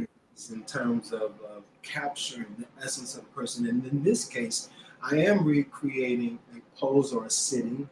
I forgot the photographer's name at the moment, but he did capture this pose and this image first. However, I thought, what would it be again if it were today? If they were here taking that picture in front of me. Yes. And how can I reignite? How can I get what maybe, because sometimes when I look at the picture, the photograph, it's been duplicated so many times because it's so beautiful until some of her features are faded. So I thought, which is I think a look that they intended to a certain degree. However, it does not kind of project over time the real essence of what maybe that what is that thing that they call when they give you the picture before they've edited it. Anyway, the that first picture that they have when they took it and they produced the picture. Right. That's what I'm gonna go for, and put it in color so that the person who's looking at it is drawn to that moment, drawn to that room, drawn to what she's thinking, and drawn to what the photographer is trying to do. And that is so, it's like a film. Yes. Little small pieces of this and that and the other, and bringing them together. Yeah. So it took a couple of months to do that one. Ah, Golden Girls, Estelle Getty. Estelle Getty. I mean, look at this one. You've really captured her there, Estelle Getty. The Golden Girls. I love doing those characters. They were so fun to do because not only do you have to get the person's face, you have this, how can I say it? This face on top of a face. Yes. Turn up. So, you know, you have to capture so there's a period where I'm drawing them and they have on nothing, because that's just the way I like to do it. I like to draw the process, the person, the body first, then the features. So now we have the face. Now let's draw the makeup. How do they look when they apply the makeup? And then after that, the certain accessories. After the makeup, what do they have to put on? And then the wig, and then the glass, then this. But it's all levels of, you know, capturing the essence. Oh, it's just, oh, I love it. You see the I had to, in this case, make the chair way up right over her head to show how small she was. And Dorothy is straight up the tallest of all the ones sitting at the table. It's just, I love seeing what the show doctors or what the show developers had in mind when putting these people together, because it's not just by happenstance. There goes Dorothy. There's B. Arthur, Dorothy, and there before that, Maud. That's it. That's it. That's it. And she was, now that's the one who surprised me. That's the one who surprised me. That's the feeling that I got too of, all right. Yeah. So you're going to draw me. Yeah. You better get my nose right. You better get the stare right. Yeah. And so I'm like, okay, let's get that. Let's get, you know, these are the thoughts. So I'm looking at her, you know, deadpan about 50 times in a day. Yeah. Hearing after Rose says something and looking into the audience, you know what I'm saying? It just was so wonderful to get that, to have to hone in on. Then I later see, now this is a crazy thing. Something told me to get her at that deadpan, right? Yes. And I had to look at it over and over again, and I'm saying, well, she's not looking at a specific person. This is a dead. I didn't know what it was, what she was doing. Later on, I found out that she was considered one of the second best deadpan artists. Second to Getty, yes, who has done deadpan artistry in his vaudeville show. Especially if you watch her on the series by Norman Lear, Maud. The deadpan. I mean, God will get you for that, Walter. You know, I tried to take the style, not the style, let me not say that, because I wanted to keep my own individual style, but I wanted to take the concept of Hirschfeld and put it in Golden Girls, colored like he did Maud with she and Rue McClanahan? No, the husband. Oh, Bill Macy. Yes. Who was Walter, yeah. Just lost him, unfortunately. Yes, that's right, Bill Macy, yeah. Amazing actor. Yes. Conrad Bain, too, Arthur, the neighbor, and Estelle Roll. Yes. Yeah, who then went on to Good Times. Yeah. Esther Roll. And right. Brilliant. Ah. Oh, look at, oh God. You make me so embarrassed. I'm saying, oh, to my own stuff. You're actually turning red. Rhode Island red. Yeah. Then she was so fun to draw too. Sarah. Yes. Doris Day. I don't know why I thought of Dennis the Menace. When I yeah. I thought Dennis the Menace. You did. Dennis the Menace. And just the freckles. Yeah. Hair, the wild hair. I just thought Dennis the Menace. Yeah. And she's just, she was. Yeah. such a beautiful soul. It's like you just have to. That's another one. Yeah. She took about a couple of months too, and then somebody asked me to commission her from that caricature that I drew. So draw it over again. Yeah. And so she was just so fun to draw. I was so surprised by her dimensions. Yes. They were feminine yet. Yeah. Really, boyish. Right. Exactly. Yeah. I think who was that said? Oh my gosh, what was her name? She replaced Judy. She replaced Judy in You Can't Get a Man with a Gun. Oh, yes. Yeah. But she said they had washed her face every morning to go on the stage with walnut water. And that's what reminded me of Doris Day. So beautiful, but gorgeous. Gorgeous. But really gorgeous. Look at this one. Another gorgeous legend. Diana Ross.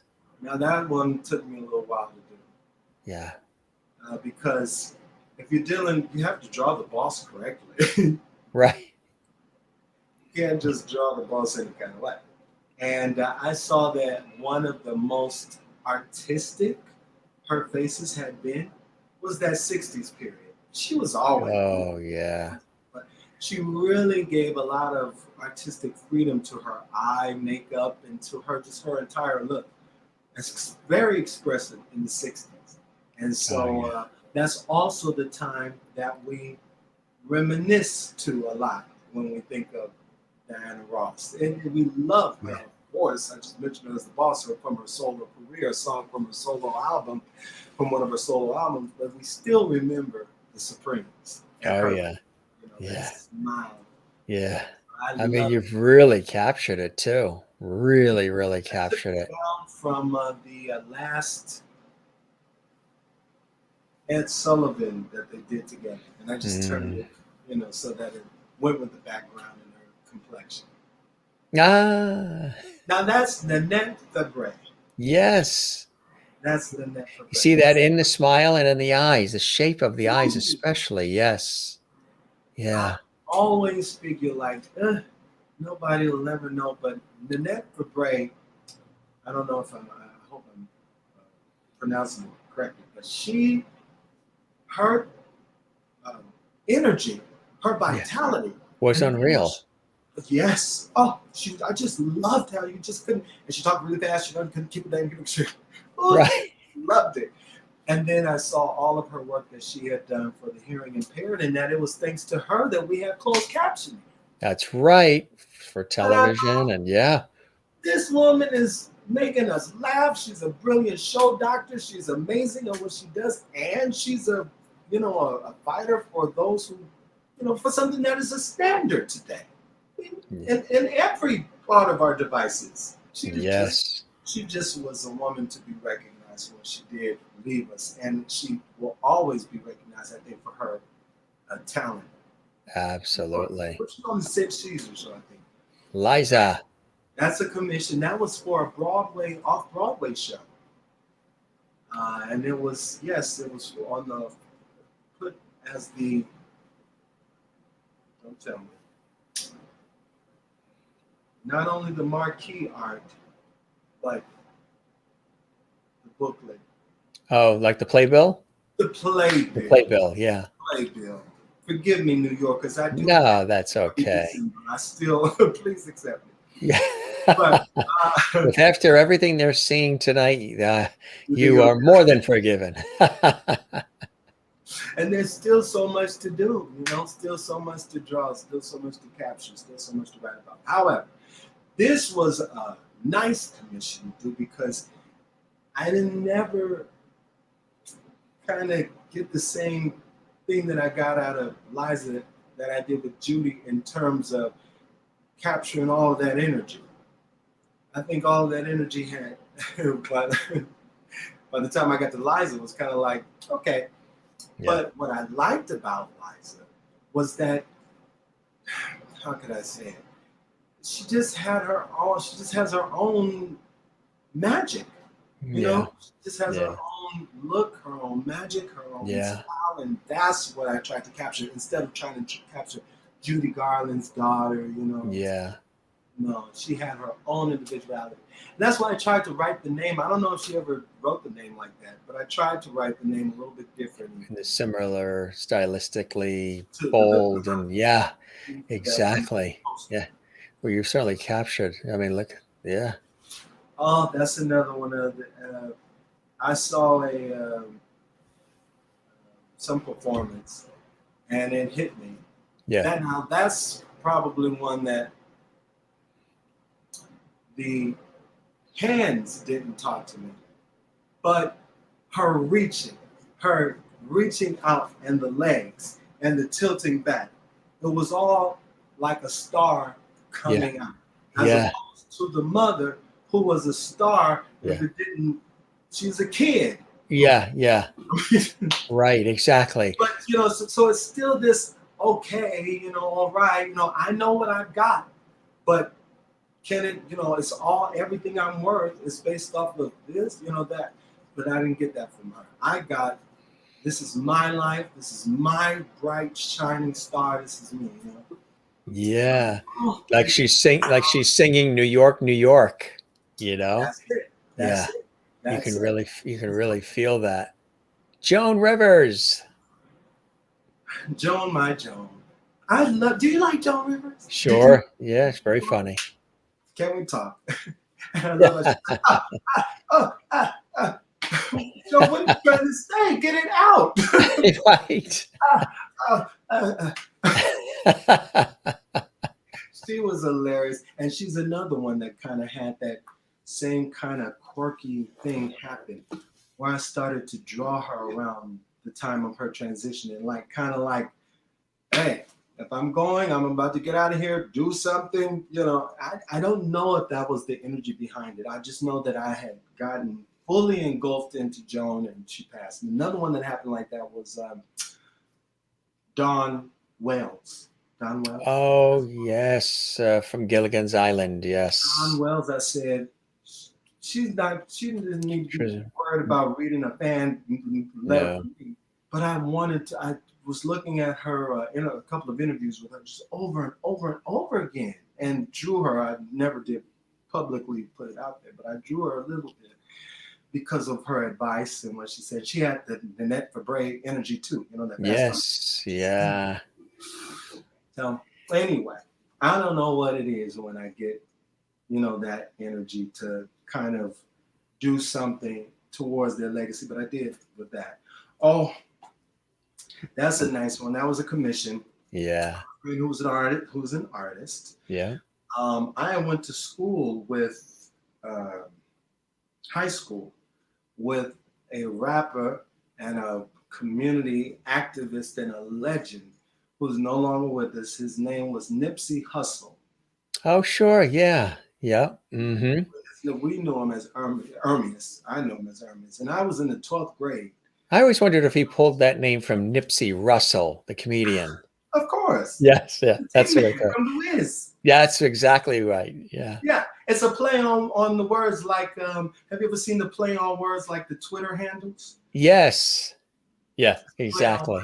Yeah, exactly. Yeah. And so somebody who had, I think, who was associated with his group and everything, wanted to put something on his shirt and an artwork, you know, an art piece, and asked for me to do it, you know, before he placed whatever art he would do on there, but some picture that he was going to place on there. So, and it was a pleasure to do it for Ernest, you know. Yeah. He was a genius. He was a genius. In high school, he was a genius. Yes. In high school, he would come to me and he'd come up to about my waist. He was so small and so little. And he would come and he'd say, what you think about these lyrics? There was man who, you know, like, okay, all right, keep on going. But he was so militant, you know, about change. Making sure. Better. You know. That's cool. Yeah. I mean, good. So I was glad to honor him. And I still got a couple of art pieces on him coming too that I want to dedicate to a couple of places that have put it up. That's fantastic. Yeah. Another friend of mine who modeled for me. I needed to do like something a little different with the medium that I had to work with. Watercolor, mixed media, digital and watercolor. And so I had to apply the watercolor later along with the digital dark points. So I had to kind of match him up. And he was there to help me. And a lot of people enjoy this. I look forward to this type of art too. Yeah.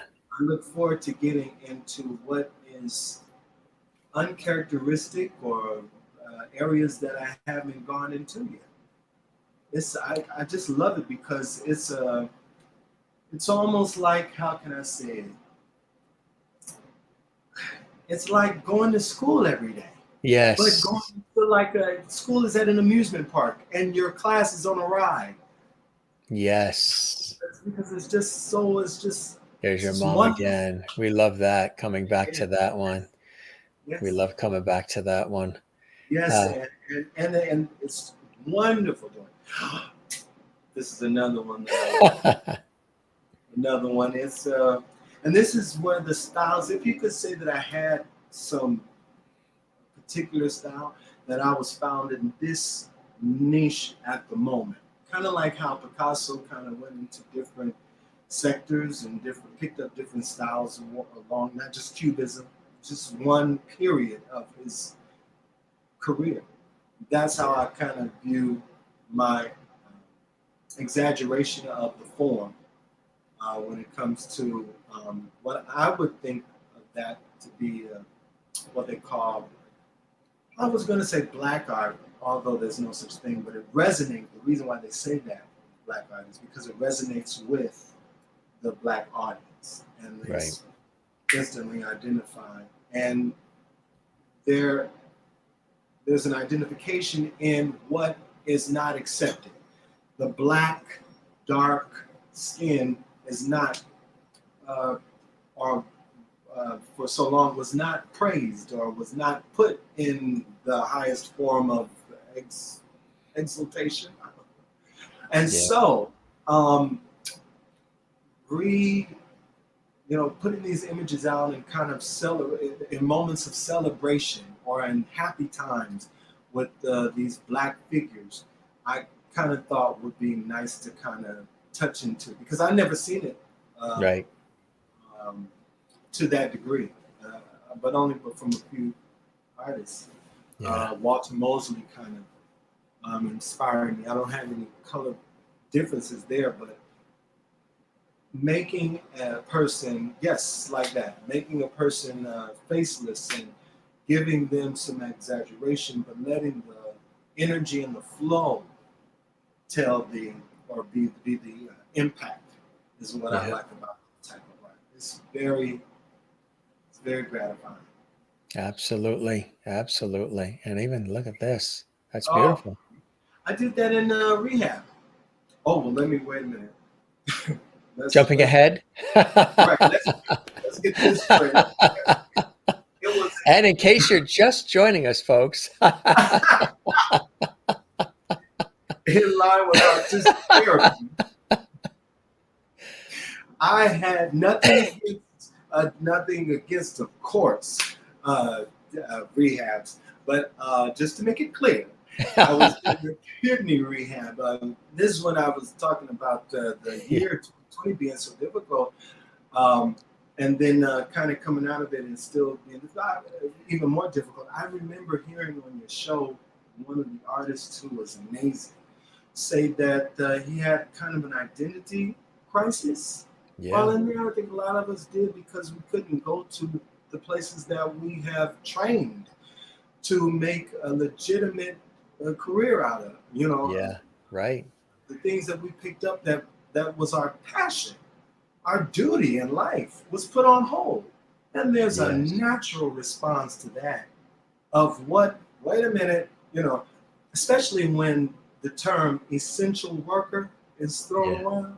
Right. And so you're like, now, there's someone's beautiful art piece on a wall hanging that will be given to generations and generations. But when you're now being compared to a person who's giving out food every day to all of us, it's kind of like, where did I fall in place? So it was, I know, very difficult for a lot of people. But in my case, I had gotten sick. I can't speak too much about it for certain reasons. However, since we just had Joan up, can we talk? Can we talk? Yeah. I had experienced, this goes into self-worth. Knowing what you will allow for yourself and what you deserve, what I deserve, you know? And I was in this place that was nice for income's sake. You know, I knew the people and we had like an agreement or whatever, a legitimate agreement that I've rented from over there. But over time, they needed some repairs and the repairs got worse and worse. And I always thought, well, the things that were happening were kind of normal, you know, and they weren't. They were kind of going against my renter's rights, you know, going against rights as a human being, you know. It was just not the right place to it wasn't the best conditions. Things were not as best as they could have been for several reasons. The place had a lot of things that needed to be done. But anyway, I got very, very sick from the conditions, uninhabitable conditions in the place. And I contracted this kidney infection called ESBL. It's a long name for a P word, a P name for it. And it's an infection that attacks the kidneys, very acute, very vigorously attacks the kidneys. And it had not only gone to my kidneys, but it went to my bladder and to my lungs. So I went to the hospital because I was experiencing some very traumatic things when I went in there and they thought it was just a regular infection and they sent me home and they called me. Then about a couple of hours later and they said, Mr. Henry, we're wondering if you could come back in. I said, sure, I got a couple of errands to run, but I'll be back on in there. And she said, Mr. Henry, can you make it today? And I said, sure, I got a couple of errands to run, but I'll be there. And she said, how soon can you come in? And when she said that, that's when I knew, that's what I told her, I'm on my way. And so I didn't even give it any time. And so when I gotten back in there, they said that the culture that they had, had taken had shown this bacteria, and that not only had it done what it was doing, but it was going into the blood now. So I was working against time almost. Now I'm at home gray. You just said I was red. So, can you imagine the differences? So here I am, kind of falling over. And they called me back and they found out that it was way worse than it was. And after, there was only one type of bacteria, one type of, antibiotics. Antibiotics. One type of antibiotic for this particular kidney infection. And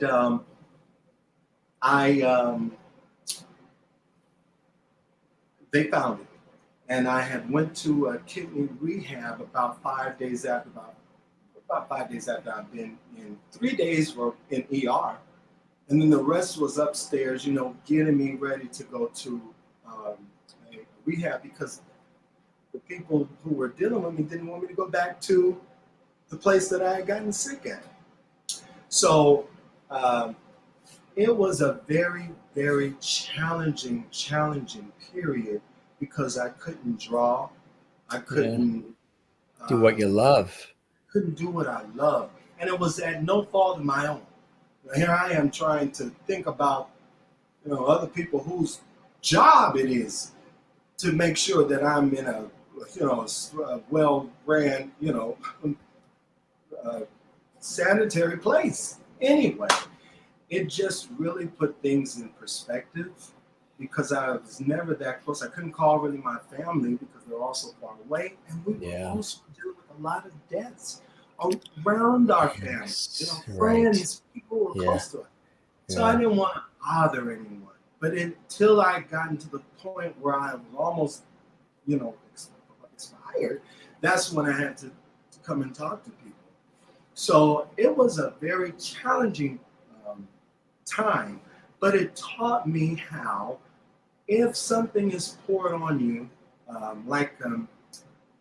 weight is put on you, you can still, if and usually one can, if they're giving themselves enough time, gather the strength up in their legs with that weight and continue to walk on to your betterment, not to a goal that has money or anything, but to healthy living, good, healthy eating, things that help the body, and mental health, mental awareness. So all of those things I think I learned. I forgot what you asked me.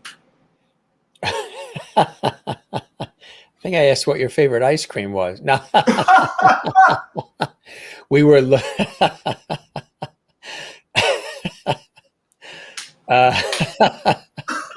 well, I believe in humor and levity. We were it led to and it led out of this beautiful work of art. Oh yes, because that's where I learned to gather from that art. That was done on my iPad. And I'd never done artwork like that on my iPad. I thought, I can't do this. I'm a painter. I want my brushes. I want this. And something I thought to myself, can you do it even though you're in the rehab?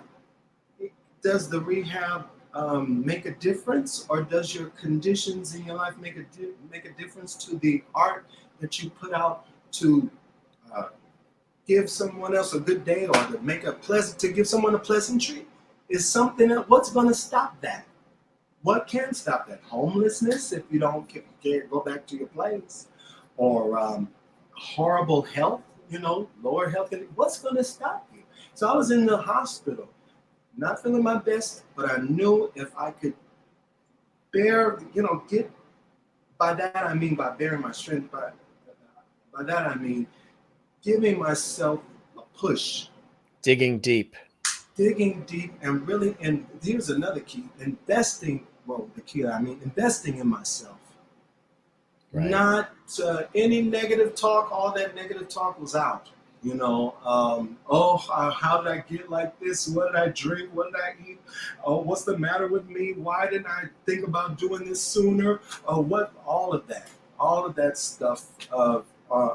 Could it be me, or is this my fault, or what have I done wrong? Why me? And that kind of thinking is out. I had to take a hold to, and I guess it's because I saw what it looked like to want to do something and not be able to do it. I had been in there with a kidney disease that was leaving in 2 weeks. I was out in 2 weeks, but there were people in there that were unable to do a lot of the things that I found easy to do. And I thought, I get a chance to do this while I'm murmuring and complaining about, all that happened to me.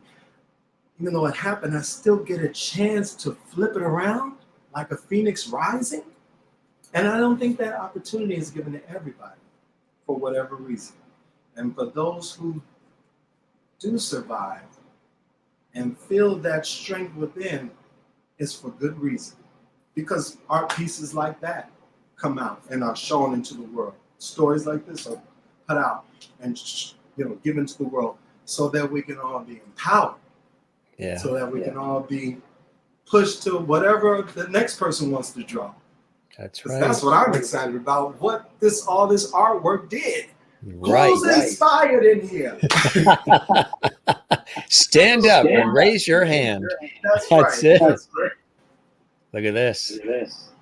Oh, that was for paint. What they call paint and sip. But paint and sip. I'm trying to do it now with my fingers. But there was the thumb. There was a little kind of class that person would take called paint and sip, where you're familiar with that. I'm Yeah, sure. yeah. Little wine, little painting. They get Yeah, together, they have fun. Oh that's right. yeah. That's right. Cool. So me and my partner at the time, she said, "Why don't you do it? I'll help you do a couple of things." And we wanted to center it towards before the pandemic, healthcare workers.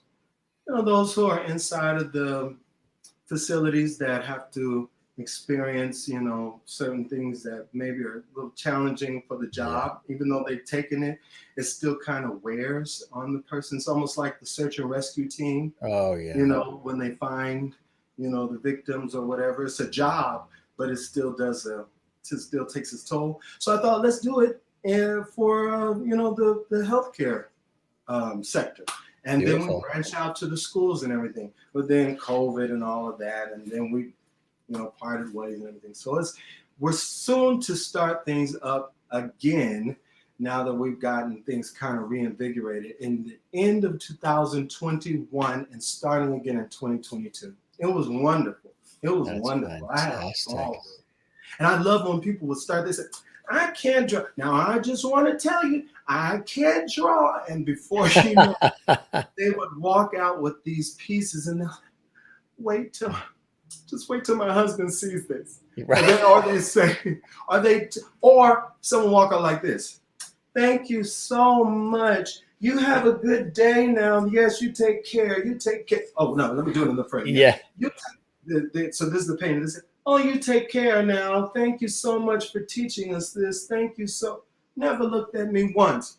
They're so surprised that they made something that they could put on. They just can't believe it. You know, "All right, thank you. Oh, the class was so wonderful." Like that. Yeah. You know that it is making a difference. You know, people That are. you've inspired that others to create and find things within themselves that maybe they shunned or they never thought, you know, they'd be able to tap into. And that's a beautiful thing. Do you love sharing and teaching and inspiring others in that way? I think that's a yes. I am. I do. I enjoy it. I'm a Sagittarius. A Yeah. hard one too, the December 11th one. So Yeah. I can't, December 10th. Yeah. I didn't forget. I'm just, but now they're both out. But, but no, I love showing a person their potential or their potential. I don't have anything to do with it. You know, I'm just putting a little light on it by way of this little, project. Yes. This little whatever. But they walk away knowing, I did that. Well, if I can paint that, then I could wear this. And if I can wear this, then I can do my hair this way. If I can do my hair this way, then I can do my, like how I did for my, you can't see them now because they're horrible, but how I did for my photos. I can paint my nails, even though everybody says you shouldn't, you're a guy, or this. I am expressing my individuality. But it starts at the fundamental, at giving yourself a chance to even get in, to take yourself seriously enough. The process of expressing yourself, taking that serious. That's right. Exactly. You and I are very blessed to be doing work that allows us to express the essence of who we are, because we're storytellers and communicators in so many incredible ways, right? That's right. That's right. That's right. It's something that I think you can identify with it. Absolutely. I don't know how, maybe you can describe it. I don't mean to, but maybe you can describe how it is when you're working in your niche. Do you have that same feeling of joy? Oh, yeah. Yeah. Yeah. Yes. And you're in the zone and you're all in and all cylinders are firing and you're all about it. And all of your senses are heightened. Taste, smell, hearing, feeling. It's all going at gangbuster level. And sometimes you can still have butterflies too. And that means you really care about what it is you're doing. Even if you've done it a million times and you're skilled at it, you still have butterflies because you are really wanting to do it well and to have it impact other people in a glorious, long lasting way. So yeah, when, yeah, I exactly. never put out a picture just so that, or I don't think you put out a show just to show what you can do. we have a refrigerator with magnets for that. But I want to really show or show what someone else is capable of. It's in our work, and so it's so fulfilling when I see other people like it. I like to see them say, I like it when I see people say, I used to draw back then, but it's gotten so. I thought, didn't you know this kind of lit a flame again? Come on to the fold, brother, my sister, my brother, my sister. Like, you let it lay dormant for too long. Come on in and let it begin. And a lot of people have, especially with the pandemic and stuff. Yes. Yeah. I'm so grateful that we've done two things: become a little bit more empathetic with those who have mental challenges, because it's not that far-fetched. That's right. What a person may be considered to be crazy because the other person had bipolar or anxiety is very identifiable now. Yes. A lot of people. People are looking in the mirror, right? Very great. Not because but because they can see that there really is no difference between what we feel sometimes, for the majority sake. That's exactly right.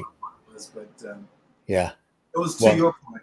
No, you've also captured a lot of this in something very special, and it's very exciting. Henry's blog and a book. This is volume 1. Tell us about this. Congratulations, too. Thank you very, very much. It's the first of, I think 2 editions, the very first sets, the 3 that we wanted to come out with, are supposed to be just, I forgot what they call them, gallery books. This is the images. The second is, I know it has I forgot the name, but it has so much. Yeah. What's that? Description in it. Description, right? Detail and narrative. Yeah. And so it came about by me. I already had a plan to put out a conglomerate of my work because it was suggested to me by some other artists. They said, "You have a book?" I thought, "No, I don't have a book. You're a genius." And they said, "Oh, please put your things in a book and just put it out on Amazon or something." So I thought, well, that was about 3 years ago. And so I never really felt validated as an artist, as an author, because I knew I could write. I had written about 2 plays before, and I was a part of the school newspaper in high school. So was I, yeah. Were you? Yeah, of course. Look at that. Yeah. I feel like Ethel and Mary Jane. Strawberry something, gooseberry pie. V-I-C-T-O-R. We have so many similarities, Absolutely. How was it working? Oh, I don't mean to turn it to the host, but I mean, how didn't you enjoy that? I loved it. I loved it. Yeah. I was the feature reporter, absolutely, and covered all. And then in college, too, I wrote for the school newspaper. I worked for the radio station, television station, and I was president of the debate team at college. Yeah. So I know. Yeah. Extemporaneous speaking and impromptu speaking and all that. Yeah. Persuasive speaking. Really beautiful stuff. Okay, so that's how you got me on the show, huh? That's what it was. I was very persuasive. And that 10% of that and 90% of my levity for the show, my levity for all. But I love the challenge of how would you call it? Trying to write and illustrate what it is, that I'm trying to write. I love, that's a challenge, and I do it a little bit in storyboard writing, which is really good for other artists to get into, just to start sketching, just to build your skill of sketching, quick sketching, storyboard artistry, beautiful, because it gives you so much freedom. Anyway, I love trying to write Or I'll put it in these terms: drawing something and then writing the details of what it is. I may have drawn one character, but I can come up with a whole description from that little raw, sketch that I had done. This is not based on anyone. Probably a couple of influences here and there that I'm unaware of, maybe when it comes to designing the face and stuff. But for the most part, I can draw a background or draw an animal or a cat or something, and dogs, anything, and take it to a whole nother. Somebody else, a team who had done that, did the same thing with a toaster and made a movie, a cartoon movie off of the adventures of a toaster. Is this anybody else see what you can do with imagination? Yeah. And right. Yeah. This is impossible. So I just love that whole idea of taking just this one little sketch and trying to make something, embellishing it in print. And I did that in the newspaper, because they had asked for me to be just the illustrator at first. And then I did that for the first part of the semester. And then they saw me bring a poem called Comedy Ain't No Joke. It's part of what Lucy had done, but I had took the lyrics from the writers. I forget, it's 2 writers who wrote it. And I put it in the paper.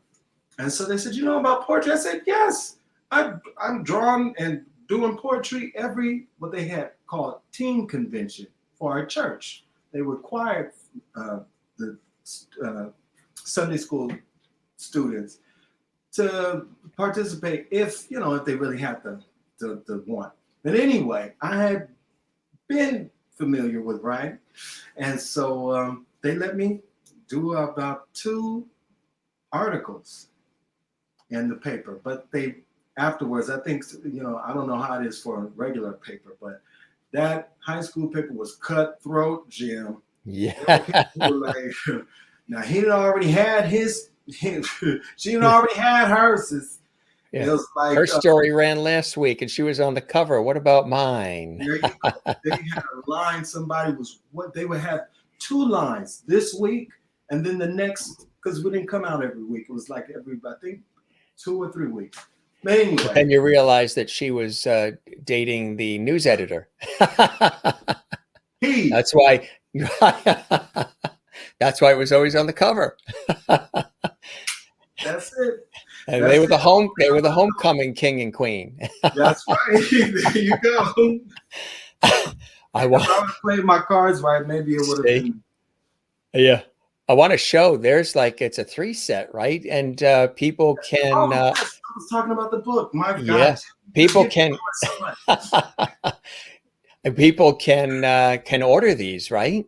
Yes, they can. They're on Amazon right now. And it's, like I said, just a collection of my art that we just chose to put together some time ago, and then kind of gelled throughout the pandemic. And I got just a real desire to put something creative out to have on the tables. Yes. Coffee tables, on the shelves, just to keep invigorating, and perpetuating that creativity. You look over and you see a bright, vibrant cover. You open it up, you see all these fun characters or this intense art, and hopefully after you leave out of there, you see the world a little bit more vibrant. Yes, you do. You do. Absolutely. And that's a beautiful thing. Have you ever had a chance to draw this gentleman, George Burns? I did. I drew George. I did a caricature and a fine art illustration of him, like him and Gracie. Sinatra. Oh, and Sinatra too. Mm-hmm. Wow. But I guess I'm assuming that I have to revisit the special. He's got his cigar. He's got his cigar. His Hank. Yeah, I didn't know that you had him at, just ready for the walk on. Oh, I always do. He's always there, and I would have brought out Barbara Eden too, but she's sleeping in the bottle. Look at that. Now that's meticulous art. That's a real, yeah, that's a replica of the actual bottle. And this weighs a ton. I mean, it's really solid. Yeah, you can see some of the detail. Oh, but it's so beautiful. There you go. There you go. Hopefully our viewing audience can see that there is so much intricate detail in this work, designing those things, because you can't just go and do it randomly. There's a design. A lot of, and would you say you're a patient person? Because you really have to be patient to do some of these things that you've done. I mean, the detail is so. It depends on what Yeah. It depends on what it is. Yeah. I mean, in terms like that to me would require patience. Yeah. Yes, very much so. And yes, in those terms, yes, because I don't know. I'm just speaking. It's me on the show, so I'm speaking in my terms. I don't want to put out something that I would regret, or the person or the person's family would regret, or would kind of be like, that's nice, if I can help it. And so that takes some time, to kind of let it sit. You already have to let art piece sit for a while in order to let it. It's I think called the effect, in which you have to let it sit overnight. Yeah, sort of ferment, sort of, right. It's like waiting for wine to, right, yeah. Ferment, maturate, give it some time to reach the maturation stage, right? That's exactly. Right, that's right. To achieve it. And you have to, sometimes I put them far away. I don't even, because the energy that you put towards it, well, I know for me, makes me want to go back. And it's not, you can meddle with it and mess it up. I've destroyed many of our pieces like that. You go back over and then you erase, and now you've erased so much, a little part of the papers come off. And then you're doggone it, now let me draw over that. And then you draw over it, and then... Yes, it's like being an editor. You're like editing. And you can edit, because I know even in this part of the industry, you can edit so much trying to get it perfect, that you've now lost the essence, the original essence of what it was, because the heart of it is gone, because it's so overly edited. That could be a difficult thing to work with, huh?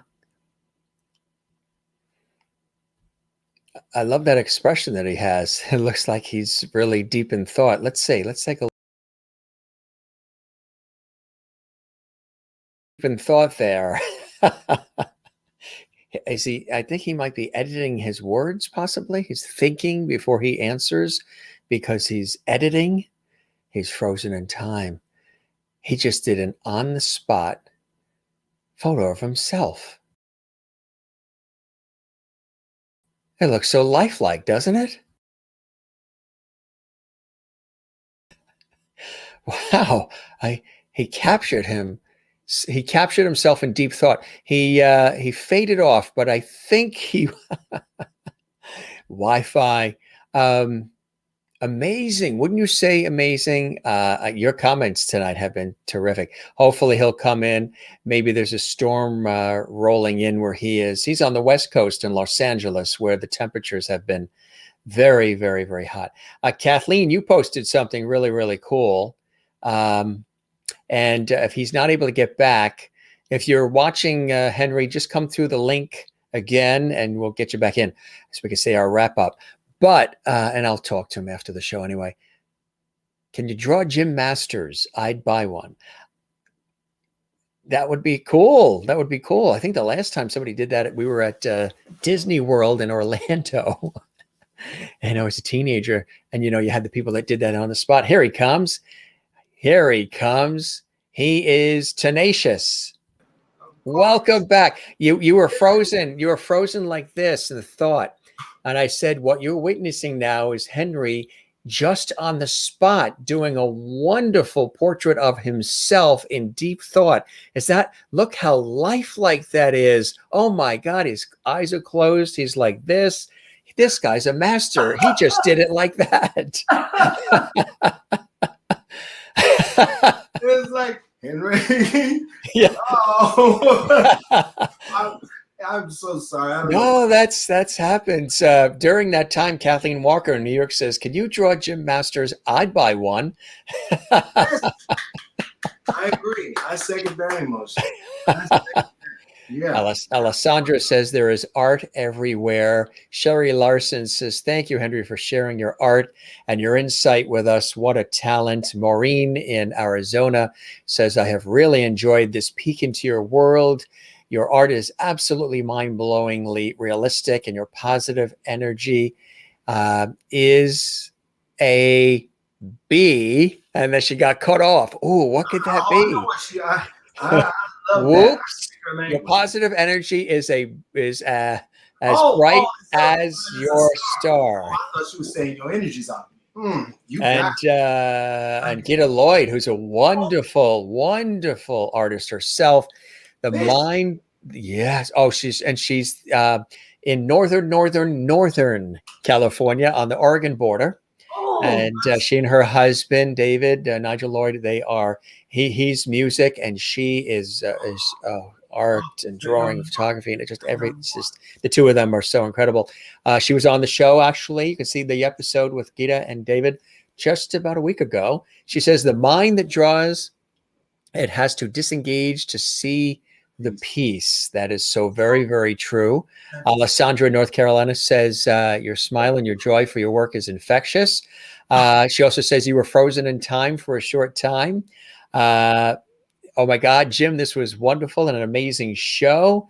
And Kathleen in New York says, what a wonderful talent to have. All I ever did was paint by numbers, LOL. But you know what, Kathleen? You still did that. There are people who didn't even do that. You still did that. And Henry gives you, thumbs up, right? Exactly. Gita says, drawers rock. I'll be back to watch you both. Mary in Florida says, your love of what you do is so infectious, Henry. Thank you for sharing your art and life with us. Christine Clifton in North Carolina, USA. You two have been so enjoyable tonight. Alessandra, Jim, you're the host with the most. Thank you very much, Alessandra. I appreciate that. Crystal Nolan in Connecticut says, thank you for an inspiring conversation, Henry. Truly gifted, talented. Continue with your remarkable success. God bless you. Merlin in Canada says, thank you, Henry, for being with us in Lovety Hall. You are now a Lovety. You are now a Lovety. Isn't that amazing? That is it.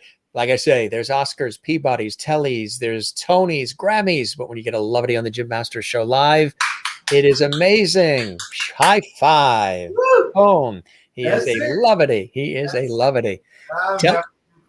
That's it. Tell everybody there in LA tonight, I became a Lovety. That's it.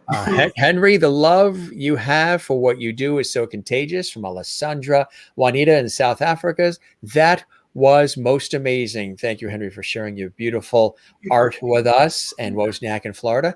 Henry, your talents are beyond belief and your works of art are magnificent. Thank you for sharing the evening with us. This was just like attending a personal showing with narrative. I like that feeling about this conversation. Like I tell everybody, these aren't interviews. These are conversations we have on the show, and we let it roll. Henry, you're so talented. Thanks for sharing your beautiful work with us. From Kathleen in New York. Alessandra says you're amazing, Henry. Merlin had asked, is there anyone or thing you would still love to draw or paint? Anything that comes to mind, person or thing that you still want to, I mean, there's a million things, but anything that good question. comes to mind? Very good question, because we want to draw everything, I think, artists. But a landscape, vibrant landscape is calling me. I don't know if it's a summer thing or what. Oh, yeah. Landscape, and probably give it out to some hospitals or some hotels, something to change the energy so that when a person walks in, see a breath, whatever. Oh, yeah. Change the energy of the room. Yes, right. Positive.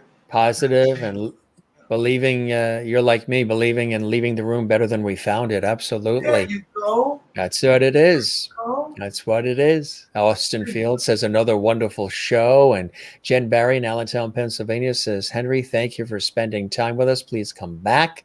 Alessandra asks, do you feel the lovety tingle? Your feet tingling?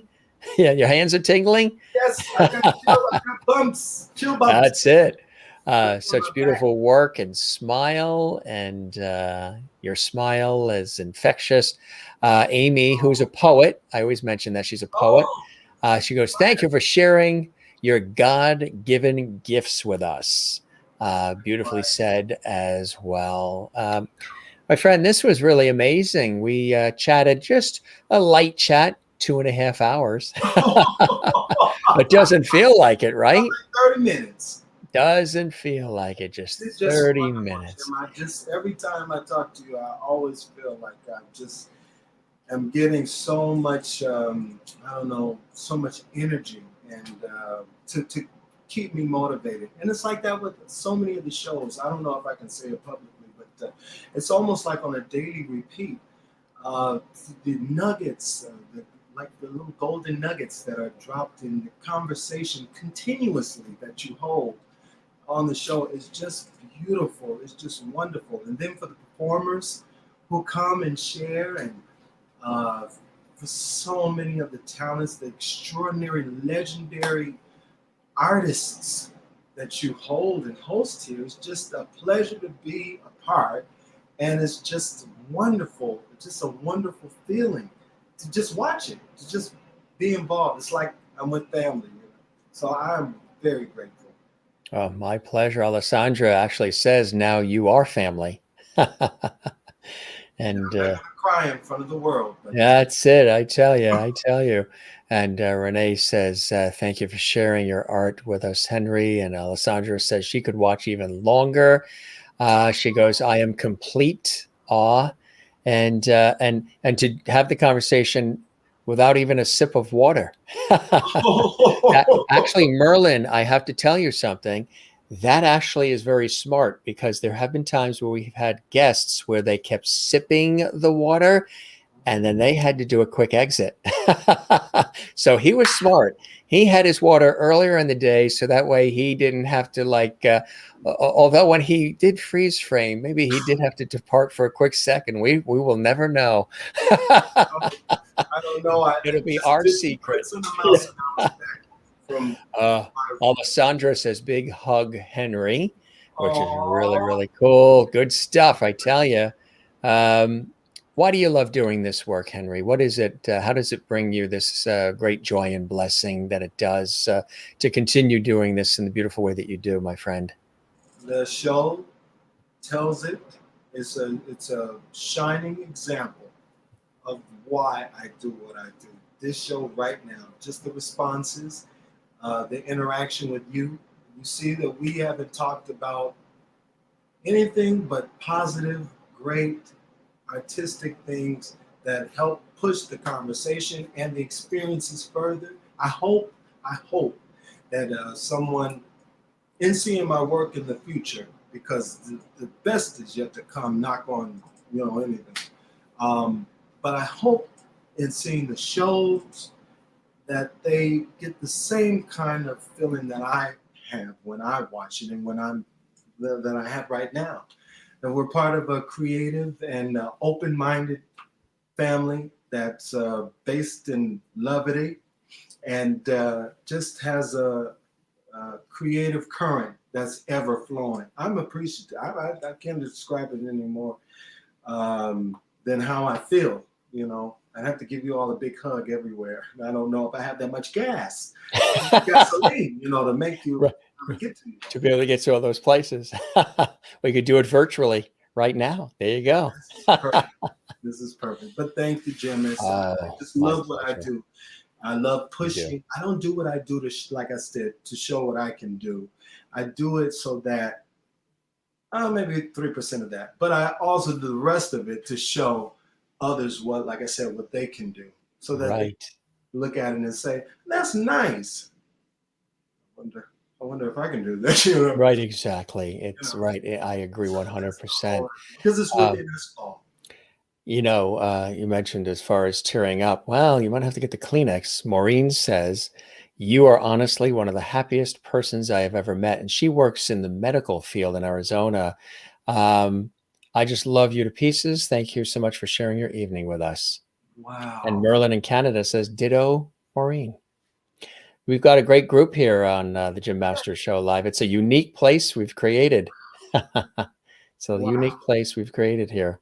It's so So, funny that as an artist, I get to, I haven't had really 2022. I'm going to start the showing, doing some showings and views and some things at some projects at some museums. And I also have like this little small, small tour for the book and stuff. yeah. I've never had, such an interaction where you can feel the love come back, but you can feel the response of it back. And so I'm just, I'm happy to know that the way I feel about it is put into the work, that I'm not just recreating, not against anybody who's creating. I love all creators and all artists, all drawers. I just love it because we're all trying to put something out there. And that is the biggest fear around the globe is public speaking. In other words, Yes. public expression. Yes. And to see a person do that artistically and even more, it's well worth going into, but it's commendable. It's commendable. And same thing goes for this, for the art that is the show. And not just look at the background, look at the liveliness that that I experience every time I click onto it. It really serves such a good purpose, and I'm happy to be a part of it. And I hope I can come on back and share some more things. Oh, we will keep that. More work, a lot more work. Oh, yes. And I hope if you're on the East Coast or if I'm on a TV shoot on the West Coast, we will get together and hook up and go to dinner or lunch or something and chat. That would be fantastic. I'm looking forward to another 2.5 hours. Hours of life talk. What's it all about, Alfie? Hey, let's see. I love that song. Yeah, that's it. I say. Kleenex again. You have your mom's smile. Oh, so precious. So there you go. Isn't that something? She was beautiful. She's the one who taught me how to smile. She said, "Now you put your mouth." No, I'm kidding. She was just a funny person. You mean like that? Now, as somebody who is, an artiste as you are, as basic as that is that not powerful? It is. 2 dots and a curved line. What that? Simplicity. Simplicity is the most powerful. Simplicity is. Get it back in the Hirschfield. That's right. Exactly. Simple line. And his expression of line goes back to, I think it's Asian culture in which they drew, I'm not too sure. And I shouldn't speak if I'm not too sure about it. But it did not just derive from his own. It calls from, it speaks of a cultural practice in drawing. Just line, simple line, washed out painting. And make the color less or a little bit more muted than the black line. And then that, so line, my point is line is so important. Line is so intense, which goes to our point. What do you draw to make up stick figures? Line. They're all important, and especially when you start from there. You can't lose. You can't lose. Give yourself a chance, folks. You're an artist. There's an artist in here. Exactly. Alessandra did ask before we go, she goes, have you ever thought of teaching kids in school to bring the love of art back? I have. I thought about that. I was a janitor at a church and a school, 2 different locations, 2 different cities. And I really, really worked very hard. But in that, and taking away from, how could I say it? I loved what I did in servitude. Yeah. But it wasn't what I was called to do. Right. But in being there, I saw what I could do. Yes. Which was, I would walk inside of the room and I clean up trash. And they say, Mr. Henry, when are you going to read another book to us? Because on the book to the students' day, I read a book, but it was so expressive. And I learned then, they're not little things. They're not yelling and throwing gum and spitballs like I thought they would. They're listening. And that's when I found the love, and I also found it, and like I said, teaching our choir at our church. We had a facet, and still do. I'm not as involved in it because I'm old, and it was for our youth choir at a certain age. But to see those magnificent minds come in after school and learn compositions that were pretty difficult was just wonderful. And it wasn't so much about the composition other than them knowing that they were capable of reaching down and getting this creative thing out. And I love seeing that. I love seeing it. You know, they didn't even think they can sing a note. And here they are. Some of them would go like this. You know, they were surprised that they were blending with them. That they were blending, yeah. To see that, or to see a child who was like I impressed my nieces and nephews. Don't throw that paper away. You know, they would draw just anything. And I said, oh, give it. I still have them. I said, give me that. Do you know how good that is? You know, just like that. It was probably a little, but they didn't have to know. They had to have confidence in their in what they were doing, you know, as kids, but mostly as like teacher to student, like, you know, like, oh, you do that? That's what I enjoy. So to answer the question, yes, yeah, exactly. I plan on maybe doing something. Absolutely beautiful. Absolutely beautiful. When we can inspire others, it's really amazing because it comes back and we're inspired at the same time while we're inspiring others. Henry, this was really fantastic. And I hope the show met whatever expectations you had and you enjoyed the time with me as much as I certainly have with you, my friend. Of course, that and some. I think the higher being gave me time to do like this song and maybe wipe a couple of tears. It's just been so fulfilling just to see a tribe out there. Not to say that I haven't had a tribe, but to see a more connected, who I don't have to explain much to. They get, you know, you all get. Oh, yeah, the Levity Squad. Yeah. Mm-hmm. Thank you. So I'm in debt. A grilled cheese sandwich when I come to LA. That would take care of it. I'm in New York. I'm looking for the grilled cheese. Yes, or a good slice of pizza, right? What's your favorite slice? Oh, Jim, see, we can talk. See, now we'll have to have you. We did a show where it was 2 hours on food, a foodie special. So we'll have to have you come back and we'll talk food, right? Yeah. Now he's moving. Now he's going. Did you eat dinner yet? I haven't eaten dinner. Well, I was fasting for this. My God. You were fasting for this.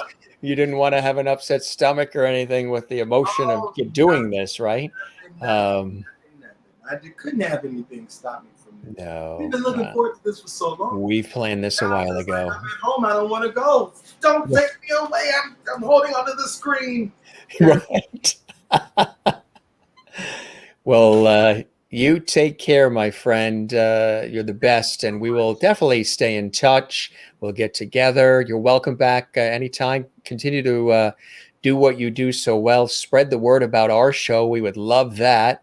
Yes. And just keep making the world a better place through your art and through your vision, because it is beautiful. Well, thank you so very much, and I plan on doing that. And likewise, continue to give us this wonderful, wonderful platform that is changing lives on every view, every time somebody views it. So thank you so much. Pleasure's all mine, Henry. You take care, all right? And now, as I say to all the guests, go stretch those legs. That's it. Go get that blood flowing again. Take care, my friend. Bye-bye. See you again. Bye-bye. Bye-bye. Henry LaMarr, amazing artist, graphic artist, illustrator, painter, writer. If you joined us late, definitely rewatch this episode. His work, absolutely extraordinary. Just run through a couple of quick things. We looked at Judy Garland and Jerry Lewis, and there's the young Judy Garland and Carol Burnett and Lucille Ball and Vivian Vance. I mean, he's just... And we talked about the various styles of his work, what we're looking at. He obviously has, as we mentioned, done a lot. I mean, the detail is extraordinary with Lucille Ball, of course, and but so many others. What we've seen tonight is really just scratching the surface of his amazing work.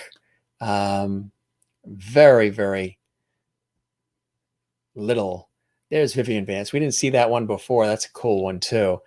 Nanette Fabre, Diana Ross, and Doris Day, and B. Arthur, and Dolly Parton, and Estelle Getty, and there's Lucy again. And we described, all of these and a few more during the show. Liza, Joan Rivers, more Liza, Living Single, and of course, Volume 1 of Henry's blog and a book, and just some of the other incredible work that he has done and continues to do. Again, these are just a few that he and I had put together. There's his collection of the books, so you can see a lot of the work as well. Amazon, he said, is where it is. And he is 6'7". You couldn't tell in the chair. I think you got a glimpse of his chair too when he stepped up there. But he is 6'7". And you can tell in that shot there. But he loves what he does. And I love what I do too. And hopefully that shows when you join us here on the Jim Masters Show Live. He's an amazing person. I agree. Wonderful guest. Gita is here. So good to see you as well. Happy days ahead for all. Thank you. Thank you. Thank you. My pleasure. And hope you're doing well. Say hi to David for us. Henry's art and his talent, but the love in his heart is a true gift. Absolutely.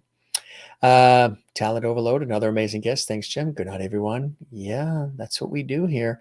We love to celebrate life and have a good time in the process. If you missed the episode, you can watch it again on our YouTube channel. And don't forget to subscribe to the channel. Click the notification bell. That's that little bell icon you see next to the red subscribe button. Click on that so you never miss any of our live episodes of our Entertainment Lifestyle Talk Show series, which we've been doing 7 days a week, over 420 episodes. There you go, right there. Jim Masters TV. Share, tell everybody in the world about our series. That allows us to grow and deliver more content for you. And because there's a lot of work behind the scenes, a lot of hours put in to do shows like this with this amount of content, conversation, and shows that are this long. Not all of them are this long. We gauge it on flow and vibe and feeling and time constraints. And that's how it works. That's how these shows, are timed. They're not timed, but we go by the vibe and the flow and the feeling. So a lot of work behind the scenes going into all of it. I'll be on the air all day tomorrow in my professional world, wearing my professional hat. So I will see you guys tomorrow. But tomorrow we have a Hollywood legend joining us, and it's going to be amazing. The one and only Joyce Bulifant. Yes, you know her from television shows, game shows, films, movies, and so much more. One of those brilliant character actresses. Love American Style. I mean, just name the show. She was on it. She's got this incredible book, My 4 Hollywood Husbands. She's going to be with us tomorrow. Now, tomorrow the show is 7 p.m. Eastern, 4 p.m. Pacific. So write that down for those of you who are watching live right now. 7 p.m. Eastern, 4 p.m. Pacific is tomorrow's show when Hollywood legendary actress Joyce Bulifant joins us. Then on Thursday, the brilliant singer, songwriter, writer, blogger, and producer Sue Matsuki is going to be with us on Thursday. Lots of music, great conversation. And she's all excited about it. She's been posting away about it. We look forward to that. Guess what? On Saturday, David Osmond, who is the son of Alan Osmond and the nephew of Donnie and Marie Osmond.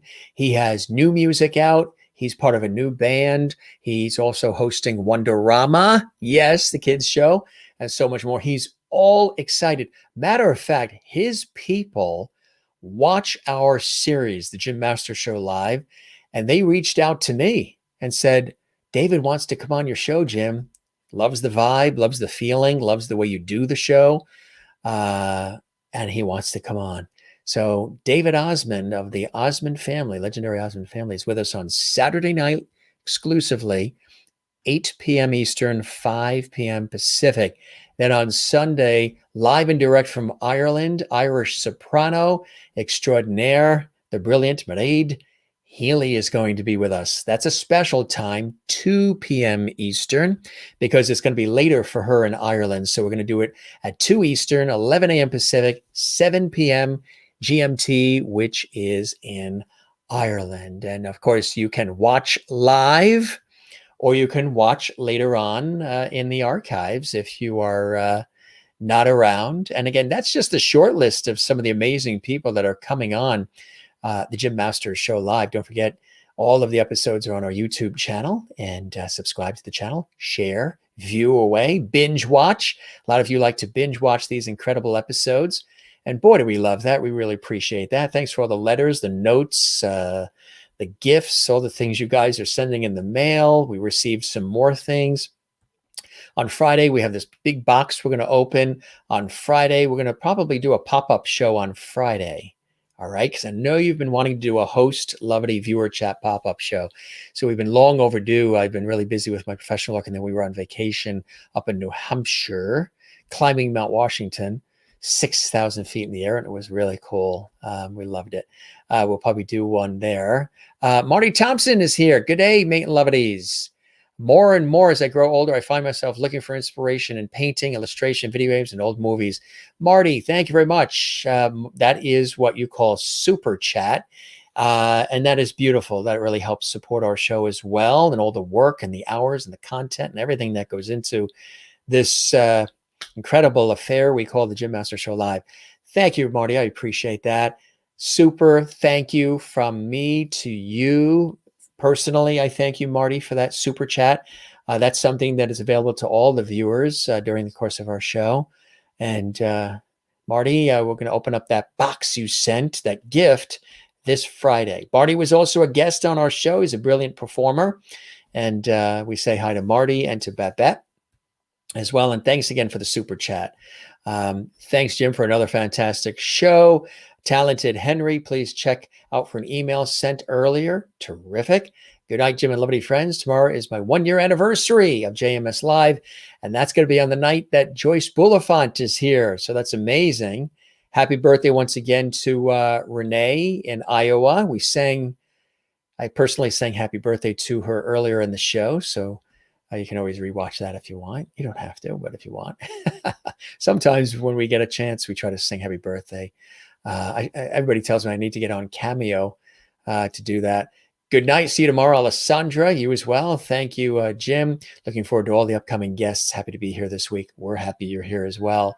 And good night, everyone, from Ann in Southern California. And if you missed any of our episodes this week, what an epic week. The last several weeks, well, all the shows since we started, since we plugged in the lights and turned it on over a year or so ago. But amazing guests we've had on recently as well, working really hard behind the scenes to have a good time here on our show. Have a great night. Lovely hugs. You too. Good night all from Kathleen in New York City. And couch to bed, cot equals Jen is Zen. Oh, I forgot to mention to Henry, but I know you like to do it, Jen. And I think, is it Jane in Sweden loves our theme song for our show? We might actually be updating that. We're working on a couple of surprises for you guys coming up. But Henry was also, sometimes I can, down in the lower screen, I can see the guest. We always chat about 15 to 20 minutes before the show is live. So it isn't where I pop on and then the guest just happens to pop on. They're usually in a queue, in our online studio queue. So we're chatting, we test audio. If they're singing, we do a sound check and we connect. Sometimes they're friends of mine, but sometimes we're meeting for the first time. So I always like to, chat prior. we don't want to chat too much because we want to keep it fresh. Johnny Carson rarely chatted with his guests until they came out and sat in the chair or on the couch. He really didn't do interaction prior because he wanted to keep it fresh and keep that flow.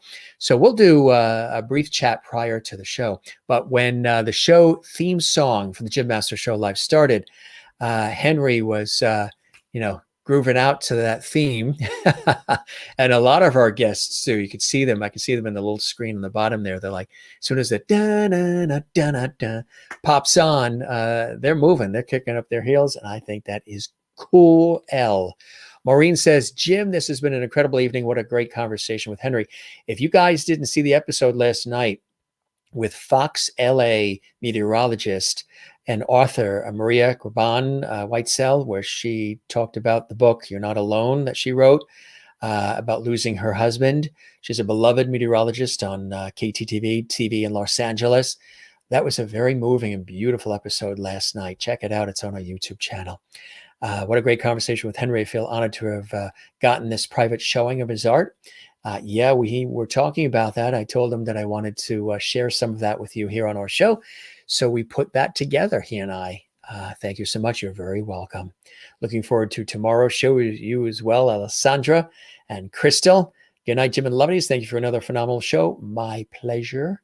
You have a good night in Connecticut. Mary Bishop in Florida, another great show. Good night, everyone. Don't forget to also, when you're on our YouTube channel, give this video on our YouTube channel a thumbs up. YouTube loves that. They follow that. They monitor that. So we would love that. And post a comment. Post a comment on the YouTube channel if you enjoyed this episode and any of the episodes you've enjoyed. And many of you do that. Mary's very good with doing that. She's always posting comments. We appreciate that. Many of you have been doing that. So if you haven't done it yet, you can put a comment right under this episode on our YouTube channel right there.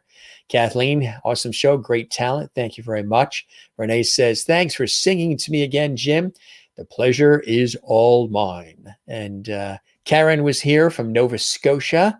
It was good that Karen Campbell Green was here as well. Sherry Larson. Thank you, Jim. Another wonderful evening. My pleasure, Sherry. Good stuff. And Yo Talent Overload, you mentioned. Yes.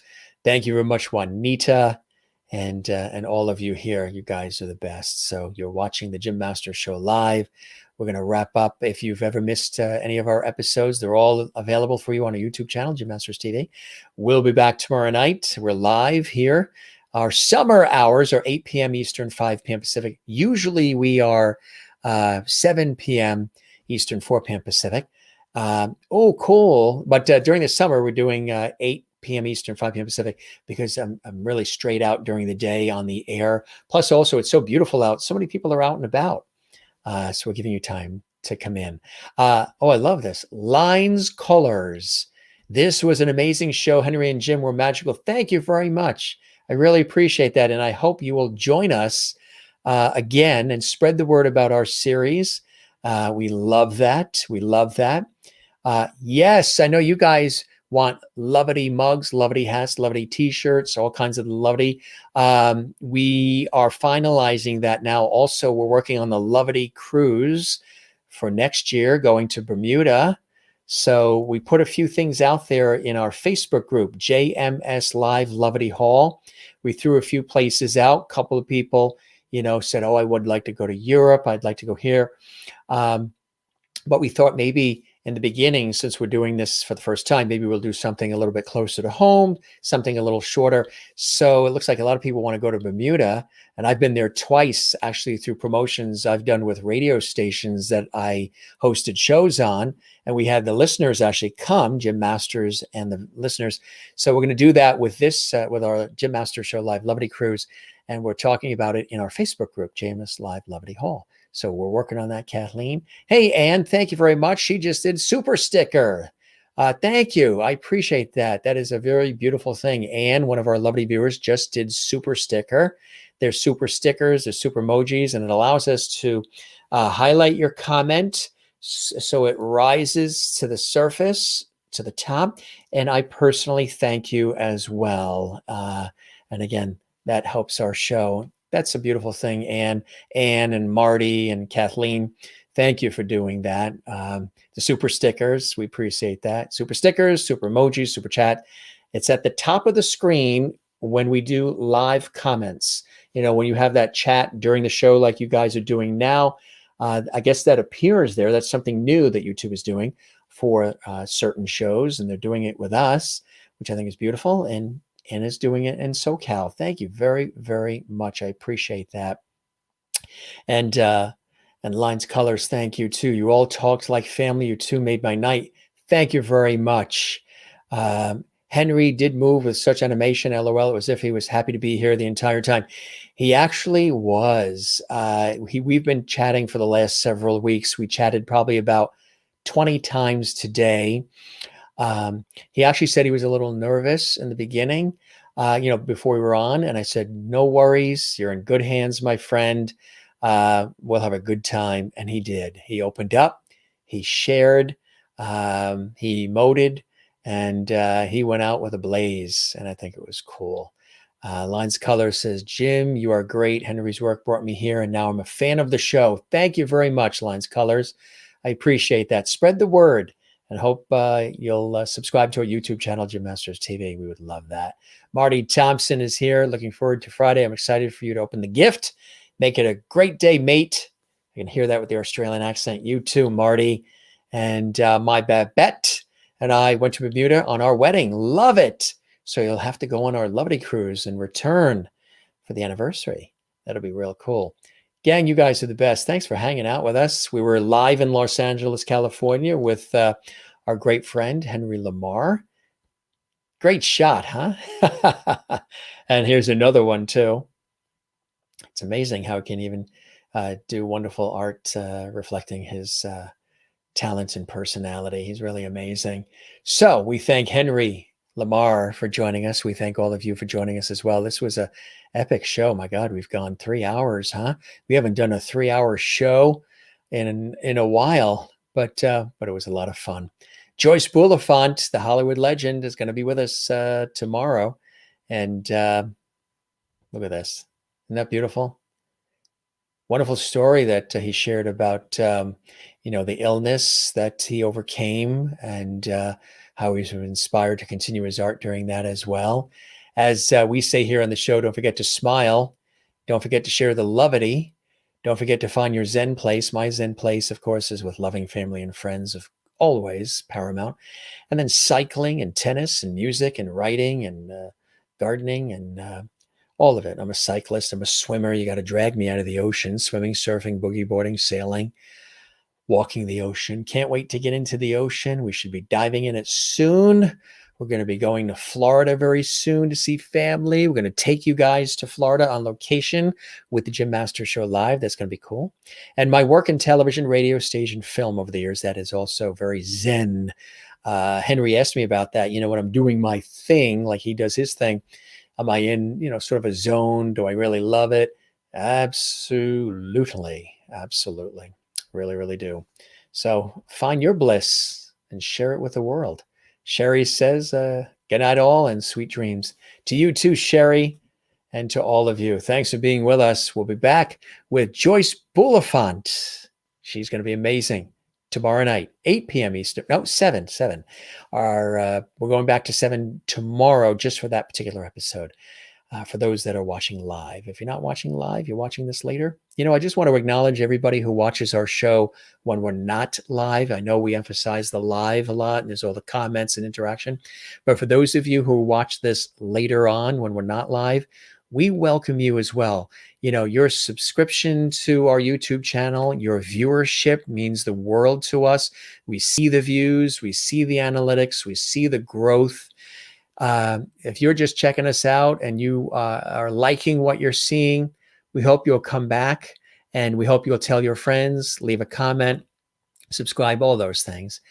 So again, you don't have to watch live to enjoy our series. There is something extra about live because you can comment, and there's super chat, super emojis, there's other cool things that happen. But know that for those of you that watch not when we're live, you watch later, we thank you as well. And those who do watch live who don't comment, You just watch and enjoy. We thank you. Everybody that gets something out of this show, whether it's live or Memorex, live or recorded, you're all equally valuable and mean a lot to us. So with that, we're going to wrap up and say not goodbye. We don't say goodbye. We say see you later. And oh, Renee, thank you very much. Super sticker. She's got that beautiful blue color. Thank you, Renee, on your birthday too. That really means a great deal. And again, that helps our show. And that's part of what the super emojis, super stickers, super chat looks like. So I personally thank you, Renee Oskim, there, our Levity in Iowa, for participating in the super sticker. That is so beautiful of you. And that's what it looks like, gang. And happy, happy birthday once again from all your friends here at the Jim Masters Show Live and all of the Lovities around the world. Good night to Renee, and good night to all of you here on the Jim Masters Show Live. Thanks for being with us. Jen is Zen in Pennsylvania there. Get ready to do your couch wiggles. Our theme song and the Jim Masters Singers and Orchestra are about to hit it. Till tomorrow, wherever you are around the world, thanks for being with us. You mean the world to all of us. We'll see you again on the next episode of the Jim Masters Show Live. Take care and be well. Good night.